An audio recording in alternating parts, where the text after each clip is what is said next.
Hello दोस्तों, नमस्कार। मैं अनुराग जी एस क्लासेस में आपका हार्दिक स्वागत करता हूं। दोस्तों, आज हम कंप्लीट करेंगे भारत का भूगोल, और वो भी बहुत ही मोस्ट इम्पोर्टेंट पीवाईक्यूज के साथ शुरू करेंगे।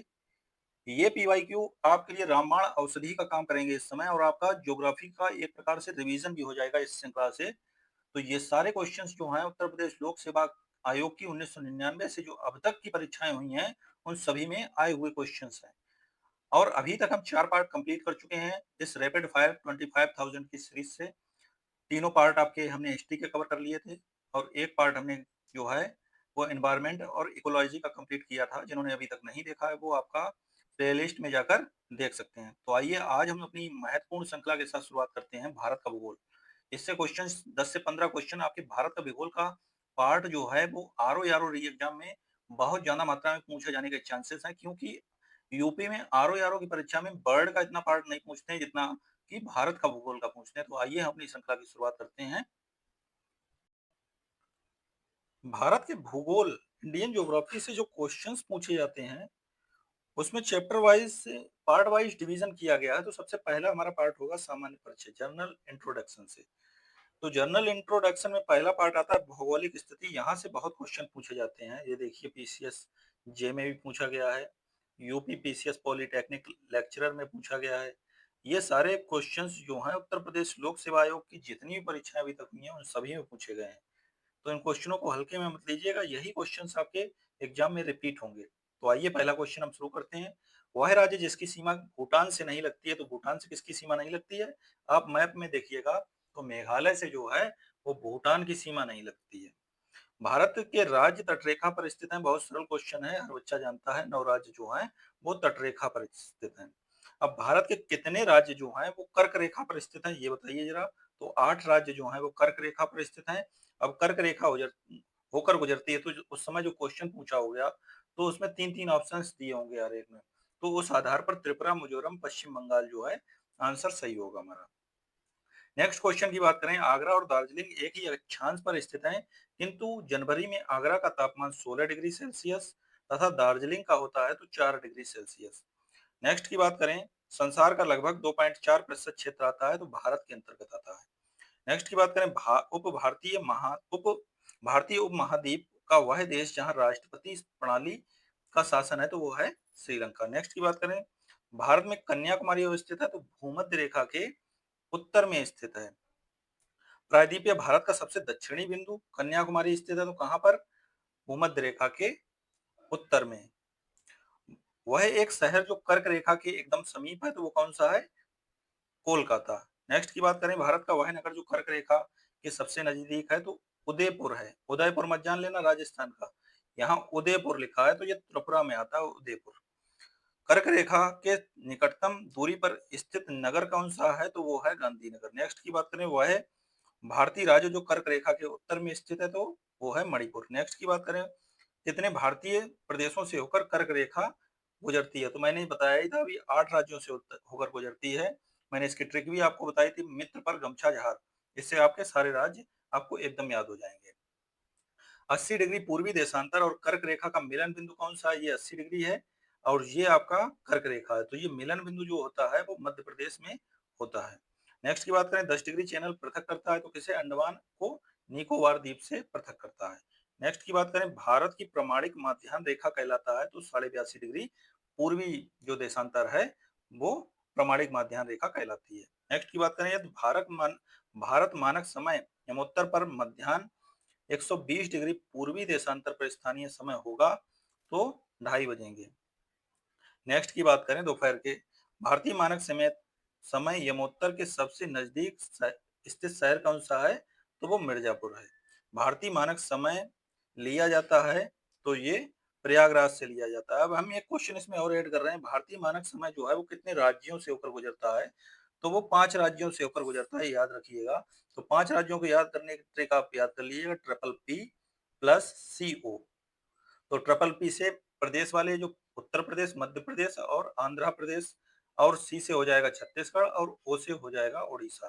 तो इस प्रकार 5 राज्य जो हैं वो भारतीय मानक समय रेखा पर स्थित हैं, या भारतीय मानक रेखा उनसे गुजरती है। नेक्स्ट की बात करें, मालदीव के साथ भारत की समुद्री सीमा बनाता है तो वो 8 डिग्री चैनल बनाता है। 9 डिग्री चैनल अवस्थित है तो वो कहाँ, लक्षद्वीप तथा मिनिकॉय के बीच स्थित है। नेक्स्ट की बात करें, यदि अरुणाचल प्रदेश के तिरप में सूर्योदय 5 बजे प्रातः पर होता है तो गुजरात में कांडला में सूर्योदय का समय होगा तो लगभग 7 बजे प्रातः होगा। नेक्स्ट की बात करें, भारत का वह राज्य जहां सूरज सबसे पहले दिखाई देता है तो वो है अरुणाचल प्रदेश। नेक्स्ट की बात करें, भारत का सुदूरस्थ दक्षिणी बिंदु कौन सा है तो वो इंदिरा पॉइंट है।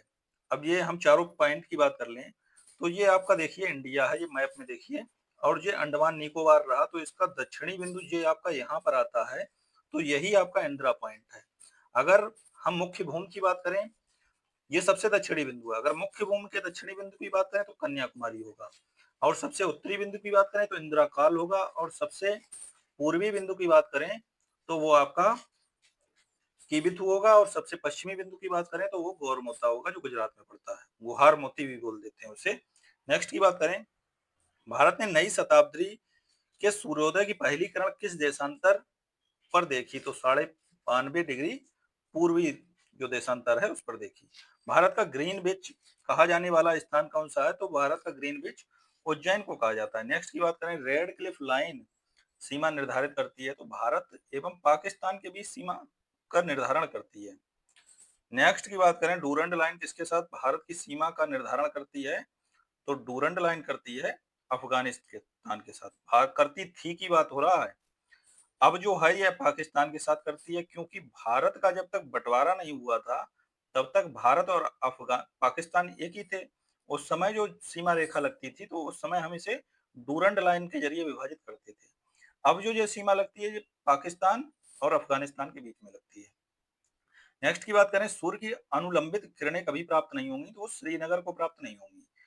नेक्स्ट की बात करें, यदि अरुणाचल प्रदेश में सूर्योदय लगभग प्रातः 5 बजे है तो सौराष्ट्र पड़ता है गुजरात में, सूर्योदय का संभावित समय होगा तो 2 घंटे का अंतर होता है। अगर 4 बजे हो रहा तो 6 बजे, 5 बजे हो रहा तो 7 बजे, 7 बजे हो रहा तो 9 बजे, तो 2 घंटे का अंतर रहता है। भारत का प्राचीनतम भाग है तो वो कौन सा है, दक्कन का पठार। नेक्स्ट अब टॉपिक आता है हमारा राज्य एवं संघ राज्य क्षेत्र। तो इस समय राज्यों की संख्या की बात करें तो 28 राज्य हैं, और संघ राज्यों की बात करें तो वो यूटीज 8 हैं। अब पहला क्वेश्चन इसमें आता है, भारत का वह राज्य जिसकी तट रेखा सबसे लंबी है तो वो गुजरात है। नेक्स्ट की बात करें, सिलवासा की राजधानी तो दादरा एवं नगर हवेली है। भारत का सबसे बड़ा संघ राज्य यूटी की बात करें जनसंख्या के हिसाब से तो दिल्ली है, और सबसे कम जनसंख्या के मामले में बात करें, छोटे की बात करें तो वो लक्षद्वीप है। सारनाथ स्थित है तो उत्तर प्रदेश में सारनाथ का दूसरा नाम ऋषिपत्तनम भी है। यहाँ पे बौद्ध ने सबसे पहले उपदेश दिया था। भारत के केंद्र शासित प्रदेशों में क्षेत्रफल में सबसे बड़ा है तो वो लद्दाख है। इसका क्षेत्रफल जो है 69,146 वर्ग किलोमीटर है। उत्तर पूर्व की 7 बहनों के परिवार में 8वीं बहन को सम्मिलित किया गया तो ये सिक्किम को किया गया। नेक्स्ट की बात करें, वह राज्य जो 3 तरफ से बांग्लादेश से घिरा है, ये काफी बार एग्जाम में पूछा गया है, त्रिपुरा। भारत का सबसे छोटा क्षेत्रफल की दृष्टि से अभी बताया ही था मैंने, जनसंख्या में और क्षेत्रफल में दोनों में ये सबसे छोटा है। वह शहर या नगर जो भारत की किसी राज्य की राजधानी नहीं है तो वो गुवाहाटी है, क्योंकि असम की राजधानी जो है वो दिसपुर है, ना कि गुवाहाटी। नेक्स्ट की बात करें, बाउंड्री लाइन कंट्रीज की सीमावर्ती देश की, तो सबसे पहला क्वेश्चन आता है, मैकमोहन रेखा भारत और किसके बीच में है, चीन के बीच में। तो यहाँ पर मैकमोहन को ऐसे याद कर लेना, मोहन जो है वो भारत से होकर चीन गए, मैकमोहन भारत से होकर चीन गए, या फिर इसका लास्ट अक्षर याद रखिए ना। अब ना से आपका चीन में भी ना लास्ट में आ रहा, मोहन में भी ना जो है वो लास्ट में आ रहा, तो इस प्रकार से आप पकड़ लेंगे, क्योंकि जब रेड क्लिफ और मैकमोहन की बात आती है तो बच्चे काफी कंफ्यूज हो जाते हैं। रेड क्लिफ जो है वो चाइना में मार देते हैं, रेड क्लिफ जो है भारत और पाकिस्तान के बीच में है। नेक्स्ट की बात करें, भारत के वे राज्य या संघ राज्य जो पाकिस्तान से सीमा बनाते हैं तो वो कौन से हैं, पंजाब, जम्मू कश्मीर, राजस्थान व गुजरात। तो ये 1 2 3 4 जो राज्य हैं, और या 3 राज्य एक यूटी जो है वो पाकिस्तान के साथ सीमा को साझा करते हैं। नेक्स्ट की बात करें, भारत का वह राज्य जो 3 तरफ से अंतरराष्ट्रीय सीमाओं से घिरा है तो वो कौन सा है, त्रिपुरा, अभी बताया ही था आपको। वह राज्य जिसकी सीमा बांग्लादेश और म्यांमार से लगी है तो वो कौन सा है, मिजोरम। नेक्स्ट की बात करें, म्यांमार सीमा के सहारे भारतीय राज्यों का उत्तर से दक्षिण सही क्रम कौन सा है तो पहला अरुणाचल प्रदेश, फिर नागालैंड, फिर मणिपुर और उसके बाद मिजोरम आता है। इसको हम एक ट्रिक के जरिए याद करा रहे हैं आपको। अरुणाचल प्रदेश को याद करिए। अरुणाचल प्रदेश जब मैप में देखेंगे तो इसकी आकृति नांग की तरह बनती है। तो अरुणाचल प्रदेश की जो आकृति ऊपर बन रही है वो नांग की तरह बन रही है, तो इसके नीचे नांग है, मतलब नागालैंड। अब नांग के पास क्या होती है, मणि होती है, तो नागालैंड के नीचे मणिपुर हो जाएगा। और मणि नांग जो है वो कैसे रखता है, मीज कर रखता है, तो उससे मिजोरम बना लेंगे। तो ये इस प्रकार से आपको ये चीजें याद हो जाएंगी। नेक्स्ट की बात करें, ब्लू फ्लैग प्रमाणन प्राप्त जो राज्य हैं या तट जो हैं और उनकी अवस्थिति, तो तट कौन कौन से हैं, घोगला जो है ये पड़ता है दीव में, अब कासरकोड ये पड़ता है कर्नाटक में, अब कप्पड़ पड़ता है ये केरल में, और राशिकोडा पड़ता है आंध्र प्रदेश में। नेक्स्ट क्वेश्चन की बात करें, भारत के प्रादेशिक जल का विस्तार है तो वो कितना है, तट से 12 समुद्री मील तक है। नेक्स्ट क्वेश्चन की बात करें, भारत का वह राज्य जिससे कर्क रेखा नहीं गुजरती है तो वो मणिपुर है। अब हम सुमेलित करें तो चंडीगढ़ कैसा है, प्रशासनिक नगर है, और ये यूटी में भी आता है। शांति निकेतन शैक्षिक नगर है, और धनबाद क्या है, खनन नगर है, और आबू क्या है, ये पर्यटन नगर है। अब हम कुछ पहाड़ी, पर्वतीय, पठारी एवं मैदानी क्षेत्रों जो टॉपिक है उस पर चर्चा करते हैं कि इसमें क्वेश्चंस किस प्रकार के पूछे गए हैं। तो पर्वत एवं पठार की बात करें तो दर्रे दिए गए हैं और कुछ राज्य और केंद्र शासित प्रदेश दिए गए हैं। तो दर्रा है देवासा। देवसा कहाँ पे है, तो देवसा आपका हिमाचल प्रदेश पे है। ये 3 स्टार लगा लीजिएगा क्योंकि मुझे नया थोड़ा दर्रा लग रहा है। चांगला और देवसा ये पूछे जाने के बहुत चांस हैं। देवसा हिमाचल प्रदेश में और चांगला कहाँ पर है, लद्दाख में। बनिहाल कहाँ पर पड़ता है, जम्मू कश्मीर में। डोडा बेटा चोटी पहाड़ी श्रृंखला पर स्थित है तो किसकी, नीलगिरी पहाड़ी पर। नेक्स्ट क्वेश्चन है, उत्तराखंड के बागेश्वर जिले में स्थित है तो हिमालय में त्रिशूल शिखर जो है वो स्थित है। नेक्स्ट पहाड़ी और पर्वत की बात करें तो भारतीय राज्यों में स्थित है तो बटेश्वर पहाड़ी जो है वो कहाँ स्थित है, भागलपुर बिहार में स्थित है। बिलारी श्रृंखला जो है वो कर्नाटक में, चिन श्रृंखला जो है वो मणिपुर में, और घोसी पहाड़ी जो है वो महेंद्रगढ़ हरियाणा में स्थित है। अब भारत के राज्य की बात करें और सबसे ऊंची चोटी या पर्वत की बात करें तो तमिलनाडु की है जो वो दोड्डा बेटा है, और राजस्थान की गुरु शिखर है, और नागालैंड की सारामाती है, और मध्य प्रदेश की धूपगढ़ है। गुरला मंदाता शिखर जो स्थित है वो कहाँ पर है, तो ये हिमाचल प्रदेश में स्थित है, गुरला मंदाता। भारत की सबसे दक्षिणी पहाड़ी श्रृंखला जो इलायची पड़ती है, कार्डमम पहाड़ी इसे बोलते हैं। नेक्स्ट क्वेश्चन की बात करें, जम्मू और कश्मीर केंद्र शासित प्रदेश की सबसे लंबी पर्वत श्रृंखला कौन सी है, तो वो है पीर पंजाल श्रृंखला। नेक्स्ट की बात करें, भारत में खनिज भंडार के रूप में जाना जाता है तो धारवाड़ क्रम की चट्टानें जो होती हैं वो खनिज भंडार के रूप में जानी जाती हैं। नेक्स्ट की बात करें, यह एक ब्रंसोत पर्वत है। इसका पूर्वी ढाल क्रमशः नीचा नीचा होता हुआ पठार है एवं इसका उत्तरी खंड लावा बेसाल्ट से आच्छादित है। ये सभी कथन संबंधित हैं किससे, पश्चिमी घाट से। कंचनजंगा शिखर स्थित है तो ये भारत में स्थित है। अक्साई चीन कंचनजंगा पड़ता कहाँ, तो कंचनजंगा जो है वो सिक्किम में पड़ता है। अक्साई चीन किसका भाग है, तो लद्दाख पठार का भाग है। हिमालय पर्यायवाची है तो ये महान हिमालय का है। नेक्स्ट की बात करें, पीर पंजाल श्रेणी कहाँ पाई जाती है, तो ये आपका जम्मू कश्मीर में पाई जाती है। कुल्लू घाटी जिन पर्वत श्रेणी के बीच स्थित है तो वो कौन सी है, धौलाधर तथा पीर पंजाल। नेक्स्ट की बात करें, उत्तर प्रदेशीय हिमाचल का सर्वोच्च शिखर कौन सा है, तो नंदा देवी है। नेक्स्ट की बात करें, बेब पहाड़ियां जो पूर्वी घाट एवं पश्चिमी घाट के मिलन स्थल कहलाती हैं बनाती हैं तो वो नीलगिरी है। नेक्स्ट की बात करें, कार्डमम पहाड़ियां जिनकी सीमाओं पर स्थित है तो वो है केरल एवं तमिलनाडु। नेक्स्ट की बात करें, भारतीय प्रायद्वीप की सबसे ऊंची चोटी कौन सी है, तो वो है अनाईमोड़ी। प्रायद्वीप इसे बोलते हैं जो आपका तीनों तरफ से समुद्र से घिरा हुआ हिस्सा है, तो इसी को प्रायद्वीप बोल देते हैं। जो नवतट आपके तटवर्ती क्षेत्र रखते हैं तो उसी को। और उसमें जो सबसे ऊंची चोटी है तो वो कौन सी है, अनाईमोड़ी। नंगा पर्वत कहाँ स्थित है, तो ये जम्मू एवं कश्मीर में स्थित है। लघु हिमकाल माना गया है तो 1650 ईस्वी से 1870 ईस्वी के काल को। अंडमान और निकोबार द्वीप समूह में सबसे अधिक ऊंचाई वाली चोटी कौन सी है, तो वो सेंडल पीक है। दोस्तों यही क्वेश्चन एक से एग्जाम से दूसरे एग्जाम में रहते हैं, तो यही क्वेश्चन आप बार-बार रिवीजन करिए। इस समय आपका रिवीजन का टाइम है और इस श्रृंखला को सुनने से आपका अच्छा रिवीजन भी हो जाएगा। क्योंकि ये चीज़ें आपने, मैं आशा करता हूँ आपने बहुत पहले पढ़ रखी होंगी, बस वहाँ दिक्कत ये हो जाती है हम रिवीजन नहीं किए होते हैं। 2 से 4 बार जब रिवीजन करेंगे तो ये क्वेश्चन्स आपको वहाँ पर बहुत हल्के लगेंगे। तो आइए नेक्स्ट क्वेश्चन पे हम बात करते हैं। कुल्लू घाटी पर्वत श्रेणियों के बीच अवस्थित है, तो धौलाधार तथा पीर पंजाल। नेक्स्ट की बात करें, सबसे नवीन पर्वत श्रेणी है तो वो शिवालिक है। धौलाधर तथा पीर पंजाल की महत्वपूर्ण श्रेणियां अवस्थित हैं तो कहाँ, लघु हिमालय में। नर्मदा तथा तापी नदियों के बीच मध्य स्थित है तो सतपड़ा पहाड़ियों के बीच। केरल की सबसे ऊंची चोटी जो है वो कौन सी है, अनाईमुडी। और तमिलनाडु की बात करें तो दोडाबेटा। और नागालैंड की सारामाती, उत्तराखंड की नंदा देवी। नेक्स्ट की बात करें, नोकरेक कहाँ पड़ता है, तो नोकरेक पड़ता है मेघालय में। अगस्त्य मलाई केरल में, नंदा देवी उत्तराखंड में और दिहांग दिवांग अरुणाचल प्रदेश में। मैकाल रेंज स्थित है कहाँ पर, छत्तीसगढ़ में। यास्कर तथा लद्दाख पर्वत श्रेणियों के मध्य अवस्थित है तो लेह। अब हम पठारी क्षेत्र की बात करते हैं, तो दंडकारण्य अवस्थित है कहाँ पर, छत्तीसगढ़ एवं उड़ीसा में। मेघालय का पठारी भाग है तो प्रायद्वीपीय खंड जो है मेघालय का पठार भाग है। नेक्स्ट की बात करें मैदानी क्षेत्र की, तो मैदानी जो क्षेत्र हैं उसमें पहला क्वेश्चन आता है राजस्थान मरुस्थल अथवा थार मरुस्थल विस्तार है तो प्लास्टोसीन एवं अभिनव जवाब का। उत्तर भारत में उप हिमालय क्षेत्र के सारे पहले समतल मैदान को कहा जाता है भाबर।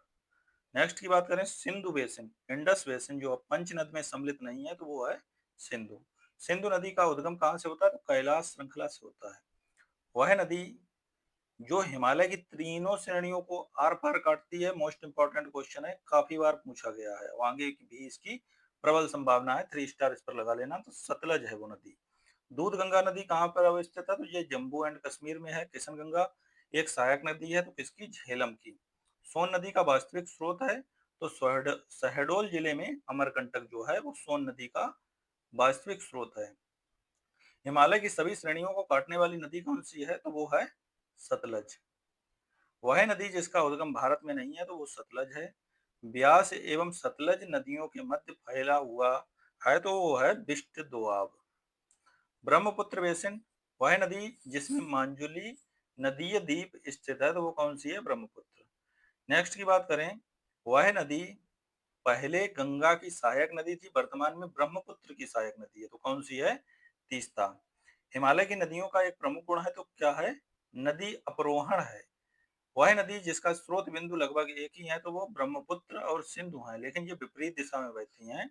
तो सिंधु है वो पूर्ववर्ती और ये है ब्रह्मपुत्र जो है वो पूर्ववर्ती बहती है, वही भारत में आती है, और ये पश्चिमवर्ती सिंधु बहती हुई भारत में प्रवेश करती है। अब हम गंगा बेसिन की बात करें तो गंगा बेसिन में पहला क्वेश्चन आता है, भारतीय गंगा नदी बेसिन हिस्सा नहीं है तो किसका, जोंक नदी का। फरक्का के बाद गंगा नदी की प्रमुख धारा का नाम जाना जाता है तो पद्मा के नाम से। वह नदी, वह स्थान जहाँ भागीरथी अलकनंदा नदियां मिलती हैं तो वो है देवप्रयाग। नेक्स्ट की बात करें, अध्यारोपित नदी का उदाहरण है तो कौन सी नदी है, चंबल। बेतवा नदी मिलती है तो किसमें मिलती है, यमुना में।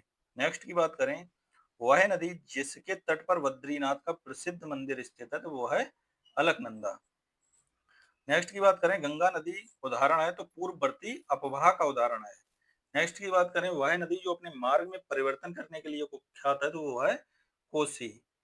नेक्स्ट की बात करें, वह नदी जिसके तट पर गोरखपुर स्थित है तो राप्ती है। नेक्स्ट की बात करें, गंगा नदी की एकमात्र सहायक नदी जिसका उद्गम मैदान से होता है तो वो कौन सी नदी है, गोमती नदी है। इसका उद्गम जो है वो मैदान से होता है। कहाँ से होता है, फुलहर झील से होता है, तो पीलीभीत से निकलती है। गंगा की सहायक जिसका प्रभाव उत्तरी दिशा में होता है तो वो है सोन नदी। अब हम कुछ नदियों की बात करते हैं, गोदावरी बेसिन, कुछ नदियों की और उनके उद्गम स्थल की। तो यमुना का जो है वो यमुनोत्री से होता है, बंदरपूंछ। और कृष्णा का महाबलेश्वर महाराष्ट्र से, गोदावरी का त्र्यंबकेश्वर नासिक से, और महानदी जो है वो सिहावा पहाड़ी से निकलती है। नेक्स्ट की बात करें, जिन राज्यों से होकर गोदावरी नदी बहती है वे हैं कर्नाटक, महाराष्ट्र, कर्नाटक, उड़ीसा और आंध्र प्रदेश। नेक्स्ट की बात करें, भारत की सबसे लंबी प्रायद्वीपीय नदी है तो वो कौन सी है? गोदावरी। भारतीय नदियों में जल ग्रहण क्षेत्र सर्वाधिक है तो वो है गोदावरी का। अब हम नेक्स्ट कृष्णा बेसिन की बात करें तो कृष्णा बेसिन में पहला क्वेश्चन आता है, कृष्णा नदी की सहायक नदी है तो तेल नदी जो है कृष्णा की सहायक है। नेक्स्ट की बात करें अन्य नदियों की तो उनकी सहायक नदियां जो माल प्रवाह जो है, कृष्णा जो सहायक नदी है, कृष्णा की सहायक नदी वो मालप्रभा है, कावेरी की हेमावती है और गोदावरी की मंजरा है और गोदावरी की प्राणहिता भी है। नेक्स्ट की बात करें वाय नदी जो भ्रंश घाटी से प्रवाहित होती है तो वो कौन सी है? तापी। अब मुख्य नदी की और सहायक नदी की बात करें तो गोदावरी की सहायक नदी कौन सी है? तो बेनगंगा, नर्मदा की तवा नदी है और कृष्णा की दूधगंगा और कावेरी की हेमावती। नेक्स्ट की बात करें, वह नदी जो मुल्ताई के पवित्र तालाब टैंक से निकलती है तो वो कौन सी है? ताप्ती। कोसी नदी का स्रोत स्थित है तो माउंट एवरेस्ट के दक्षिण में। नेक्स्ट की बात करें, वह नदी घाटी या बेसिन तो क्षेत्रफल की दृष्टि से सबसे बड़ी है तो वो महानदी है। नेक्स्ट की बात करें, वह भारतीय नदी का युग्म जो हंस घाटी से होकर बहती है तो वो नर्मदा एवं तापी है। अब नदी घाटी परियोजना और नदी पर अवस्थित बांधों की बात करें तो रियंद बांध परियोजना जो है वो रियंद नदी पर है। नागार्जुन सागरगर परियोजना कौन सी नदी पर है? तो वो कृष्णा पर है। माता टीला जो है वो बेतवा पर है और पोचमपाद परियोजना जो है वो किस नदी पर है? गोदावरी पर है। नेक्स्ट की बात करें, मन्नार की खाड़ी में गिरने वाली नदी कौन सी है? तो बेगाई है, बेगाई, बेगाई। नेक्स्ट की बात करें, पश्चिम वाहिनी नदी जो दो पर्वत श्रेणियों के बीच बहती है तो वो कौन सी है? नर्मदा। रिफ्ट घाटी से होकर बहने वाली नदी है तो नर्मदा। नेक्स्ट की बात करें, वह भारतीय नदी जो एस्चुरी बनाती है तो वो कौन सी है? ताप्ती। अरब सागर में गिरने वाली नदी है तो वो कौन सी है? ताप्ती। अमरकंटक से उद्गम होने वाली नदी कौन सी है? नर्मदा। नेक्स्ट की बात करें, नर्मदा प्रवाहित होती है सतपुड़ा श्रेणी और बिंद श्रेणी के मध्य से। ज्वरनद मुख बनाने वाली नदी है तो वो नर्मदा है। नेक्स्ट की बात करें, कावेरी नदी का उद्गम है तो वो है ब्रह्मगिरी पहाड़ियों में। नेक्स्ट की बात करें, वह नदी जो जिसे दक्षिण की गंगा कहा जाता है तो वो कावेरी है। नेक्स्ट की बात करें, वह दामोदर जिसकी सहायक नदी है वह है हुगली। नेक्स्ट, भारत की वह नदी जिसे जैविक मरुस्थल कहते हैं तो वो दामोदर है। नेक्स्ट की बात करें, दक्षिण भारत की नदियां प्रमुख रूप से अहवा तंत्र रखती हैं तो वो कैसा रखती हैं? वृक्षनुमा। दो राज्यों में पहली बार नदियों को जोड़ने की परियोजना के संबंध में समझौते के स्मृति पत्र पर हस्ताक्षर किए गए और राज्यों के नदियों के नाम बताइए तो केन और बेतवा नदियां हैं और उत्तर प्रदेश और मध्य प्रदेश के बीच परियोजना के मध्य समझौते हुए। हंगरी किसकी सहायक नदी है? तो ये तुंगभद्रा की है। नेक्स्ट की बात करें, संकोच नदी सीमा बनाती है तो संकोच नदी जो सीमा बनाती है वो असम और अरुणाचल प्रदेश के बीच बनाती है। नेक्स्ट की बात करें, वह नदी जो उड़ीसा में अपना डेल्टा बनाती है तो वो महानदी है। नेक्स्ट की बात करें, दक्कन के पठार में नदियों का प्रवाह होता है तो पश्चिम से पूर्व होता है। अब नदी और उसकी सहायक नदी की बात करें तो गंगा की सोन, गोदावरी की मंजरा, कृष्णा की भीमा और यमुना की केन है। अब नदियों के किनारे स्थित नगर की बात करें तो विष्णु प्रयाग नदियों के संगम पर स्थित है तो धौली गंगा और अलकनंदा। धौली स्थित है तो कहाँ? भुवनेश्वर में। लेह अवस्थित अवस्थित है तो सिंधु नदी के दाएं तट पर स्थित है। नासिक अवस्थित है तो गोदावरी नदी के किनारे। औरंगाबाद शहर का पुराना नाम क्या है? खिरकी। नेक्स्ट की बात करें, अहमदाबाद अपनी स्थापना की जयंती मना रहा है तो 600वीं जयंती मना रहा है। अब हम तटीय भाग और द्वीप समूह की बात करते हैं तो इसमें पूर्वी भाग, पहला क्वेश्चन है, कोरोमंडल तट पर स्थित नगरीय केंद्र है तो नागापट्टिनम। नेक्स्ट की बात करें, कृष्णा डेल्टा एवं केप कमोरन के मध्य स्थित है तो कोरोमंडल तट के मध्य। श्रीहरिकोटा द्वीप निकट अवस्थित है तो किसके? पुलिकट झील के। नेक्स्ट की बात करें पश्चिमी भाग की तो कोरी क्रीक या निवेशिका स्थित है तो किसमें? कच्छ के रन में। नेक्स्ट की बात करें, केरल का कुट्टानाड या कुट्टानाडु प्रसिद्ध है तो किस लिए? भारत का न्यूनतम ऊंचाई वाला क्षेत्र है।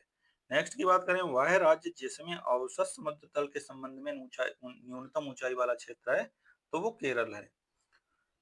नेक्स्ट की बात करें द्वीप समूह की तो अंडमान और निकोबार द्वीप समूह का एक द्वीप नहीं है तो अमीन द्वीप द्वीप जो है वो अंडमान निकोबार द्वीप समूह का एक द्वीप नहीं है। नेक्स्ट की बात करें भारतीय द्वीपों में वह द्वीप जो भारत एवं श्रीलंका के मध्य स्थित है, तो वो कौन सा है? रामेश्वरम। भारत का सर्वाधिक आबादी वाला द्वीप कौन सा है? तो सालसेट। सालसेट यही है जो आपका जो मुंबई महाराष्ट्र जो जिसमें मुंबई बसा हुआ है, वो सालसेट पे ही बसा हुआ है। पाक की खाड़ी अवस्थित है, तो मन्नार की खाड़ी तथा बंगाल की खाड़ी के बीच। वेलिकोंडा समूह किसका संरचनात्मक हिस्सा है? तो ये पूर्वी घाट का है। अब हम कुछ द्वीप और उनकी अवस्थिति के बारे में बात करते हैं। तो बयंत सयोधर जो है, साखोधर सयोधर भी बोलते हैं इसे, तो ये कच्छ की खाड़ी में है। पिरम जो द्वीप है वो खंबात की खाड़ी में, द्वारका जो है अरब की खाड़ी में है, और द्वीप जो है वो काठियावाड़ में आता है। भारत में बैरन द्वीप ज्वाला द्वीप मुखी द्वीप है, तो अंडमान द्वीप समूह जो है वो बैरन ज्वाला द्वीप मुखी द्वीप है। वह द्वीप जो भारतीय तट रेखा के सुदूरवर्ती द्वीप की श्रेणी में आता है, तो मिनिकॉय। अन्य तथ्य की बात करते हैं तो केरल तट को इस नाम से भी जाना जाता है, तो किस नाम से? मालाबार तट के रूप में। भारत का वह सेल जो अधिकतम मात्रा में कोयला प्रदान करता है, तो वो कौन सा है? गोंडवाना समूह है। वेलिकोंडा समूह संरचनात्मक हिस्सा है किसका? पूर्वी घाट का। अब प्रमुख घाटियां, प्रपात और झीलों की बात करें तो घाटी की बात करें तो वह है हिमनद जो नुब्रा घाटी में स्थित है, कौन सा है? सियाचिन। चित्रकूट जलप्रपात अवस्थित है छत्तीसगढ़ में। नेक्स्ट की बात करें सियाचिन ग्लेशियर विवाद का विषय है, तो भारत पाकिस्तान के बीच। नेक्स्ट की बात करें सबसे बड़ा हिमनद है, तो सियाचिन। नेक्स्ट की बात करें फूलों की घाटी कहाँ स्थित है? उत्तराखंड में। नेक्स्ट की बात करें वह हिमनद जो उत्तराखंड के कुमाऊं प्रक्षेत्र में अवस्थित है, तो मिलान है। भारत के लगभग 2/3 कोयला पाया जाता है, तो वो किसमें पाया जाता है? दामोदर घाटी में। अब कुछ जलप्रपात हैं और नदी। शिव समुद्रम जलप्रपात कावेरी नदी, जोग जलप्रपात शरावती, और बट्टापराई ये इंपॉर्टेंट है। बट्टापराई ये आपका पझियार नदी है। धुआंधार जलप्रपात नर्मदा नदी। बूढ़ा घाघ प्रपात जो है वो बूढ़ा नदी पर है। अब कुछ राज्य हैं और उनके गर्म झरने हैं। राज्य है हिमाचल प्रदेश। हिमाचल प्रदेश में मणिकर्ण है, उड़ीसा में तप्त पानी है, महाराष्ट्र में वज्रेश्वरी है, और राजस्थान में नारायणी। नेक्स्ट की बात करें ऊष्मागतिकीय थर्मोडायनेमिकली रूप से कार्बन का सबसे स्थिर रूप कौन सा है? ग्रेफाइट। भारत के जलप्रपात और उनकी अवस्थिति के बारे में बात करें तो जलप्रपात है बरकाना, ये आपका कर्नाटक में पड़ता है। खंडाधार, खंडाधार आपका खंडाधार जो है उड़ीसा में, और बाजाहंचल केरल में, पलानी जो है हिमाचल प्रदेश में पड़ता है। सर्वाधिक ऊंचाई वाला जलप्रपात कौन सा है? तो कुंचिकल है, भारत में स्थित है, कर्नाटक राज्य में। झीलों की बात करें तो वह झील जो भारत के 2 राज्यों से सीमा साझा करती है, तो वो पुलिकट झील है। नेक्स्ट की बात करें भारतवर्ष में खारे पानी की सबसे बड़ी झील कौन सी है? तो वो सांभर झील है। नेक्स्ट की बात करें भारत के पूर्वी तट पर स्थित सबसे बड़ी लैगून झील कौन सी है? तो वो चिल्का है। भारत की सबसे बड़ी मीठे पानी की झील तो वो बूलर है। वह जलाशय जिसमें मध्य प्रदेश में हरसूद नगर जलमग्न हो गया था, वो कौन सा है? इंदिरा सागर। रहस्यमयी झील किसे बोलते हैं? रूपकुंड को। ये पड़ती कहाँ? उत्तराखंड में, क्योंकि इसमें मानव नरकंकाल मिले थे, इसलिए इसे रहस्यमयी झील का नाम दे दिया गया। मुंबई की मीठी नदी कहाँ से निकलती है? तो ये बिहार झील से निकलती है। चिल्का झील कहाँ स्थित है? उड़ीसा में। और फुलहर झील ये उत्तर प्रदेश में स्थित है। इसी झील से आपका गोमती नदी निकलती है। नेक्स्ट की बात करें हिमनदी और उनकी अवस्थिति। सियाचिन हिमनदी जो है वो नुब्रा घाटी में अवस्थित है, और बैफो हिमनदी जो है बाब्र लोह घाटी में। बारासिगरी हिमनदी जो है वो चंद्र घाटी में, और सोनापानी हिमनदी जो है चंद्रा घाटी लाहौल में है। अब कुछ दर्रों की बात करते हैं, उनकी अवस्थिति की बात करते हैं। तो माना दर्रा जो है वो उत्तराखंड में, नीति दर्रा जो है वो उत्तराखंड में, दिफू दर्रा जो है अरुणाचल प्रदेश में, और अघिल दर्रा लद्दाख में है। नेक्स्ट की बात करें वह कारण जो भारत के उत्तर पश्चिम भाग में शीत ऋतु में होने वाली वर्षा के लिए उत्तरदायी है, तो वो पश्चिमी विक्षोभ है। चौराबाड़ी ग्लेशियर स्थित है, तो कहाँ? केदारनाथ मंदिर के उत्तर में। अब हम कुछ प्रमुख दर्रों की बात करते हैं, भारत के प्रमुख दर्रे। तो नाथुला दर्रा भारत का वह दर्रा जिसमें नाथुला दर्रा है, तो सिक्किम में है नाथुला। वह दर्रा जो पश्चिमी घाट पर्वत श्रृंखला में नहीं है, तो खैबर दर्रा नहीं है। वह दर्रा जिसमें जिसमें से लेह जाने का रास्ता है, तो वो कौन सा है? जोजुला जोजिला। नेक्स्ट की बात करें नाथुला दर्रा जिस राज्य में स्थित है, तो वो सिक्किम में है। सन 2006 में नाथुला जिन देशों के बीच सीमा पार व्यापार के लिए पुनः खोला गया तो वो वे हैं भारत और चीन। नेक्स्ट की बात करें, रोहतांग दर्रा कहाँ स्थित है, तो ये हिमाचल प्रदेश में है। अब हम कुछ दर्रे और उनके राज्य की बात करें तो बनिहाल दर्रा जम्मू एंड कश्मीर में है, रोहतांग हिमाचल प्रदेश में, नाथुला अभी बताया ये सिक्किम में, और बोमडीला हर कोई जानता ही है अरुणाचल प्रदेश में है। सिपी किला कहाँ पर पड़ता है, ये आपका हिमाचल में प्रदेश में पड़ता है, और रोहतांग भी आपका हिमाचल प्रदेश में है। मानसून एवं वर्षा की बात करें तो भारत में मानसून उत्पन्न करने वाली पवनें कौन सी हैं, तो दक्षिण पश्चिम पवनें जो हैं वो मानसून पवनें हैं। भारत की जलवायु पर प्रभुत्व है तो मानसून का। भारत का वह राज्य जहां मानसून सबसे पहले पहुंचता है तो वो है केरल। भारत की मात्रा निर्भर करती है तो वायुमंडल में नमी की। वर्षा की मात्रा जो है वो निर्भर करती है वायुमंडल में जो नमी होती है उसी पर वर्षा की मात्रा निर्भर होती है। दक्षिण पश्चिम मानसून काल में सबसे कम वर्षा वाला स्थान कौन सा है, तो वो चेन्नई है। एक ऐसे क्षेत्र में जहां वार्षिक वर्षा 200 सेंटीमीटर से अधिक होती है और ढलाव पहाड़ी स्थल हैं, किसकी खेती के लिए अभिष्ट होंगी, तो चाय के लिए। उत्तर पूर्वी मानसून में सबसे अधिक वर्षा प्राप्त करने वाला राज्य है तो वो है तमिलनाडु। वह स्थान जहां पर सबसे कम वार्षिक वर्षा होती है तो वो लेह है। नेक्स्ट की बात करें, भारत का वह क्षेत्र यहाँ औसत 200 मिलीमीटर वर्षा होती है तो वो है जम्मू एंड कश्मीर। नेक्स्ट की बात करें, भारत में वर्षा का आधिक्य होते हुए भी यह देश प्यासी धरती समझा जाता है तो इसका कारण क्या है, वर्षा के पानी का तेजी से बह जाना पहला कारण, दूसरा है वर्षा के पानी का शीघ्रता से भाप बनकर उड़ जाना दूसरा कारण, और तीसरा कारण है वर्षा का कुछ थोड़े महीनों ही तेजी से होना। नेक्स्ट क्वेश्चन की बात करें तो भारत के उत्तरी मैदानों में शीत वर्षा होती है तो किस कारण, पश्चिमी विक्षोभ के कारण होता है। कलकत्ता में वायु प्रदूषण में सर्वाधिक योगदान किसका है, लघु औद्योगिक इकाइयों का। नेक्स्ट की बात करें, अधिकतम औसत वार्षिक वर्षा वाला राज्य कौन सा है, तो वो केरल है। हरियाली योजना संबंधित है तो जल प्रबंधन से। नेक्स्ट की बात करें, भारत का वह क्षेत्र जहाँ शीतकाल में वर्षा होती है तो वो कौन सा है, वो है उत्तर पश्चिमी।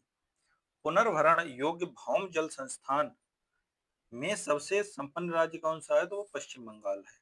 नेक्स्ट की बात करें, पूर्वी हिमालय की तुलना में ट्री लाइन का ऊंचाई मान पश्चिमी हिमालय में होता है तो कैसा होता है, कम। शुष्कता दशा संदर्भित है तो किससे, निम्न आर्द्रता से। भारत में वर्षा की उच्चतम मात्रा वाला स्थान कौन सा है, तो ये मासिनराम है जो मेघालय में पड़ता है। नेक्स्ट की बात करें, तड़ित मेघ कहते हैं तो कपासी वर्षा वाले मेघों को तड़ित मेघ कहते हैं। लौटती मानसून से वर्षा होती है तो कोरोमंडल तट पर होती है। नेक्स्ट की बात करें, भारतीय मानसून उस समय प्रबल होता है जब लानीना भी प्रबल होता है।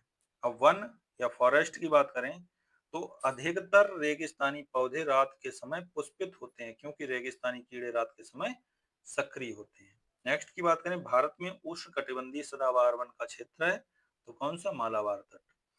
नेक्स्ट की बात करें, भारतीय वन सर्वेक्षण रिपोर्ट के अनुसार भारत का वह राज्य जिसमें भौगोलिक क्षेत्र का सर्वाधिक प्रतिशत या वन क्षेत्र है तो वो कौन सा है, मिजोरम। नेक्स्ट, सदाबहार वन पाया जाता है तो कहाँ, पश्चिमी घाट पर। नेक्स्ट, भारत का वह राज्य जहाँ सागवान वन पाया जाता है तो वह है मध्य प्रदेश। नेक्स्ट की बात करें, भारत में अधिकतम सघन वनों का सर्वाधिक क्षेत्र जिस राज्य में पाया जाता है तो वो कौन सा है, अरुणाचल प्रदेश।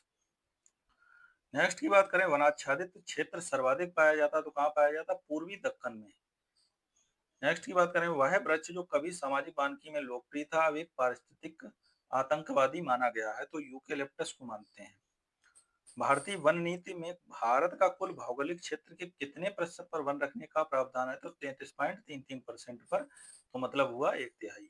राज्य समूहों में जिसमें वन कुल भौतिक भौगोलिक क्षेत्र के 75% से अधिक क्षेत्र पर आच्छादित हैं तो वो हैं अरुणाचल प्रदेश और मणिपुर और नागालैंड। ये आप क्वेश्चन डिलीट कर दीजिए क्योंकि हमने अभी उत्तर प्रदेश की वन जो जन वन रिपोर्ट जो है नई आई है 2023 की, और भारत की वन रिपोर्ट 2023 की जो अभी आई है मैंने वो करा दी है, उसी के अनुसार ये डाटा आप नोट करिएगा। भारत के कुल क्षेत्र का जो है ये डाटा काफी बदल गया है, ये पुराना डाटा है। नेक्स्ट की बात करें, नीलगिरी की मेघ बकरियां पाई जाती हैं तो इराविकुलम राष्ट्रीय पार्क में। अब वह देश जिसमें कुल भौगोलिक क्षेत्र के 70% भाग पर वन रखने का संवैधानिक प्रावधान है तो वो है भूटान। भारत की कुल भौगोलिक क्षेत्र में सघन वनावरण का प्रतिशत है लगभग 12%। नेक्स्ट की बात करें, वह राज्य जिसका 90% से अधिक क्षेत्र वनाच्छादित है तो वो है अरुणाचल प्रदेश। सागौन और साल उत्पाद है तो उष्ण कटिबंधीय शुष्क पतझड़ी वन के। नेक्स्ट की बात करें, भारत का वह राज्य या संघीय क्षेत्र का भौगोलिक क्षेत्रफल का अधिकतम भाग वनाच्छादित है तो वो है मिजोरम। भारत में मैंग्रोव वन पाए जाते हैं तो कहाँ पाए जाते हैं? गंगा डेल्टा में। नेक्स्ट की बात करें, वह राज्य जिसमें वनाच्छादित भूमि का अधिकतम प्रतिशत मिलता है तो वो है अरुणाचल प्रदेश। नेक्स्ट की बात करें, वह राज्य जिसमें उसके भौगोलिक क्षेत्रफल के प्रतिशत के हिसाब से न्यूनतम वनाच्छादित क्षेत्र है तो वो है उत्तर प्रदेश। अब हम प्राकृतिक आपदाओं की बात करते हैं। तो प्राकृतिक खतरों से मनुष्य को नुकसान पहुंचाने की सबसे अधिक संभावना होती है तो अकाल की और बाढ़ की। भारत का वह क्षेत्र जो उच्च तीव्रता की भूकंपीय मेखला में नहीं आता है तो वो है कर्नाटक पठार। नेक्स्ट की बात करें, भारतीय उपमहाद्वीप का उत्तर पश्चिम प्रदेश भूकंप ग्रहणशील है जिसके कारण प्लेट टेक्टोनिक्स क्रिया के कारण। नेक्स्ट की बात करें, भारत को भूकंपीय जोखिम अंचलों में विभाजित किया गया है तो कितने? 4। नेक्स्ट की बात करें, किसी प्रजाति को विलुप्त माना जा सकता है जब वह अपने प्राकृतिक आवास में 50 वर्षों से ना देखी गई हो। नेक्स्ट की बात करें, भारत में सबसे अधिक बाढ़ग्रस्त राज्य है तो वो बिहार है। सर्वाधिक आपदाएं आने वाला राज्य तो ये आपका उड़ीसा है। नेक्स्ट की बात करें, चट्टान एवं मृदा की, तो मिट्टी और राज्य तो जलोढ़ मिट्टी सबसे ज्यादा कहाँ मिलती है? उत्तर प्रदेश में काली, महाराष्ट्र में लाल, आंध्र प्रदेश में और मरुस्थलीय मिट्टी राजस्थान में। भारत में नवीनतम चट्टान प्रणाली कौन सी है? तो गोंडवाना। नेक्स्ट की बात करें, पुरातत्व चुंबकीय साक्ष्य दर्शाता है कि भूतकाल में भारतीय भूकंप खिसका कहां पर? उत्तर की ओर खिसक रहा है अभी। मृदा से संबंधित है तो एडेफिक जो है वो मृदा से संबंधित है। नेक्स्ट, बेसाल्ट लावा के उपक्षय के कारण निर्मित होने वाली मिट्टी कौन सी है? रेगुर मिट्टी। नेक्स्ट, शैल तंत्रों में से भारत के कोयला निक्षेपों डिपॉजिट्स का प्रमुख स्रोत कौन सा है? तो गोंडवाना तंत्र। नेक्स्ट की बात करें, भारत में निम्न शैलों तंत्रों से लौह अयस्क के प्रमुख जमाव पाए जाते हैं तो वो कौन सा है? धारवाड़ तंत्र। नेक्स्ट की बात करें, प्रायद्वीपीय भारत हिम युगों में से वह युग जिसमें हिमानीकृत हुआ तो वो है प्लास्टोसीन हिम युग।